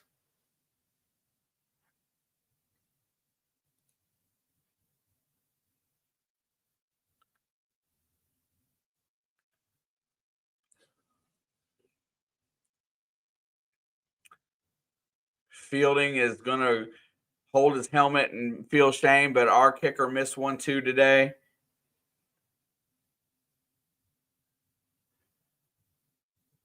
What a really good job. And it's 24 seconds left. They take the 5-yard penalty, and now they're going to punt it. Oh, no, they took the timeout. All we got to do is hold on for 24 seconds. 24 seconds. You're going to give the ball back to Sand with one of the most elite wide receivers in the game. You have got to pin them deep.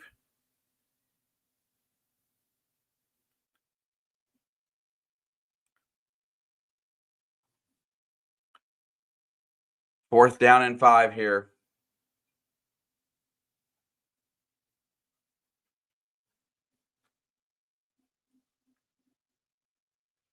Virginia field goal cuts the lead back to 7. That game should be closing in on being over. This is a historic moment for the University of Indiana. Everybody keep your eyes peeled on it. Ohio State's going to be trying to block this punt.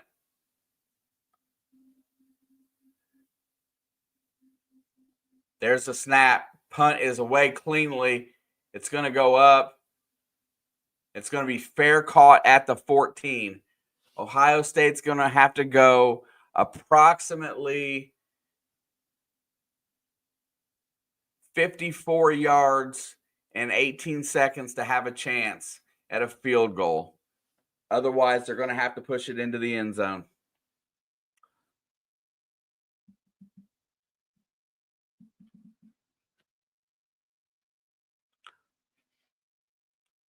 Here we go. Indiana's got 3 up front. They have got 3 of their good pass rushers up front.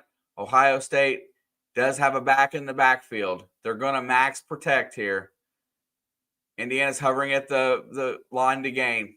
Back to pass. Sand checks it down. He's going to step out of bounds with a 1-yard gain. Not a very good use of 5 seconds of that clock. Sand's going to have to take an opportunity deep down the field, but he can do 5-yard gains until the cows, or no yard gains until the cows come home. They got 1 yard on that play. So perfect. Step out of bounds, stop the clock, reset it. I'll take that. Indiana has 1 timeout. They've got 3 down linemen. They've got 3 wide receivers at the top. There's the snap. Here comes pressure. They're trying to get in there. Sand steps up in the pocket. Lets it go for all he's got. He's got a man. And it's incomplete.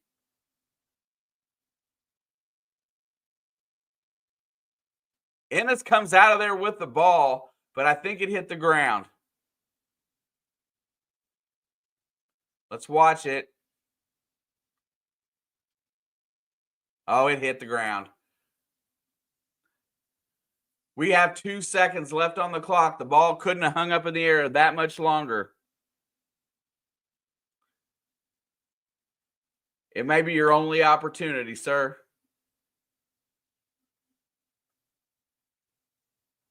I'm late, but my score prediction was 13-10. Listen, I went low today. I went 20-17. If I would have got another touchdown by each of them, we'd have been there. Sands back to pass. He's going to roll out, steps up, fires it deep. And it is caught. Jeremiah Smith catches the ball, but that's it. That's the ball game. He is tackled right there, does not escape. And the Indiana Hoosiers have got their historic first victory in a long time over the Ohio State Buckeyes to win the Big Ten championship. And they will be the #1 seed going into the tournament, which means we will have a home game. Do you believe in miracles? Yes, I do. Do you believe in fate? Yes, I do. Congratulations. This has been one heck of a game. Absolutely awesome. Fernando Mendoza comes through in the clutch today, and the defense holds serve against one of the best offenses in the country. I can't say enough about it. I can't say enough about everybody here, even after the errors, the missed field goal and the interception. They hung together, played tough, and collectively got a team win against probably the best team in the country. I do believe that Ohio State has more talent on their roster, more pure talent, because they have been building this roster for a few years. This group of, as they call themselves, misfits, is put together, taped together, got a few guys from the portal, and in 2 years, Coach Signetti has them beating Ryan Day. I know that this game is not the end of the road, but this is my Super Bowl for this team. A Big Ten championship was the goal for what I would love to see for my Hoosiers in the second year with Signetti. Now we're 13-0 going into a playoff where we're going to be seeded number 1 and have an opportunity to win more games. It's all gravy at this point. Charlie Becker, huge role on this team. Wasn't even playing much until Elijah Surratt got hurt. I'm going to go through some of the comments here really fast, but I wanted to say that 6 catches, 126 yards. He is our star of the game. You know what? When you got 2 good wideouts, you got to put your weakest corner on the third guy, and Charlie Becker is a lot like Chris Collinsworth. He's big, lanky, and fast, and did a great job. JP says, woohoo! Do you believe in miracles? The Bucket OG says, next Raiders quarterback. I don't know, but maybe. I don't know. I'm not sure if he's going to come out this year or not. He might. Steve says, congrats. JP says 13-0. Yes, sir. Angie, much love, my dear. I know you've been here through all of it. Thank you.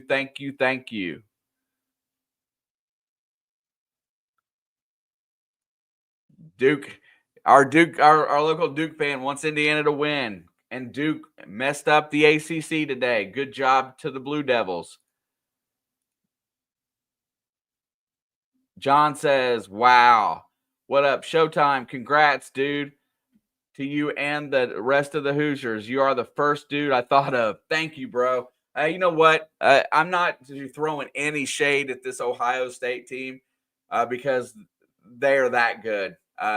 This was just a day of fate, I believe, right now, and we just proved that we can compete with them. The championship is still on the line. Ohio State did play a good game today. They just didn't win. Mostly. Thank you, sir. I appreciate that. Thank you, Shane. Wouldn't have watched with anyone else but you and the Blood fam. Angie, I appreciate it. Those that are checking in right now, if you haven't done so, smash the like for me, please. John says, congrats. What's up, Chad Rusher? How you doing, bro? Big, long time it's been. I remember you. I remember most everybody, my friend. How about them Hoosiers? That's right. Absolutely. Thanks. Nice to see you, Chad. Hopefully we'll get you back in here on some NFL. Dude, what up, Pig? Thank you very much. Thanks for hanging out with us today. I hope to see you back. I enjoyed your commentary a lot. Helped me get through the game. What happened to Ohio State? They lost a tight game, Skater. Yeah, right. Creepy Pig, thank you. Hopefully you'll become a Hoosier fan. Been here but lurking. Good job. Every commentator picked Ohio State. But do you blame them? How can you blame them? They've been here before. They've done it before. We haven't accomplished anything until today. Today was our first accomplishment. I know going undefeated really was, but today was the first time we've won something. Ringo, thank you. Chad, we're doing good.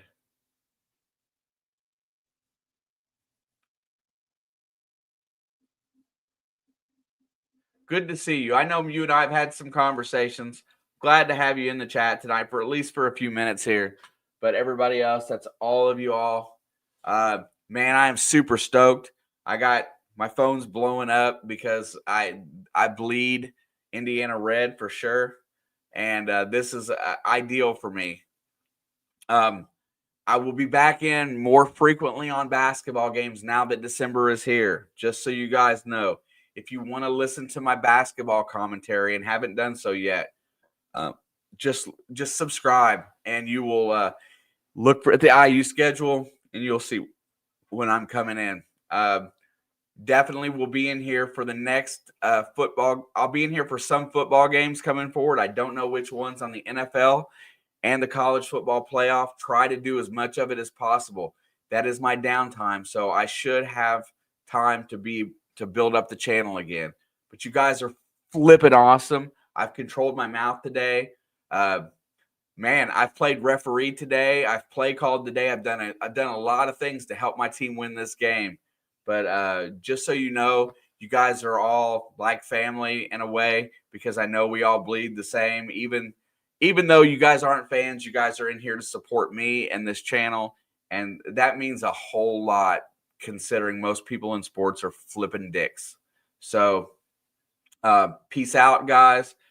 Chad, I appreciate you, and thank you for stopping by. I'm going to give John a little bit of shark action to end the day. Go Hoosiers. College football playoff. And look for a stream, a Q&A coming really soon. I'll get Alex's butt in here, I promise. You guys are the best. Much love, and I'm out.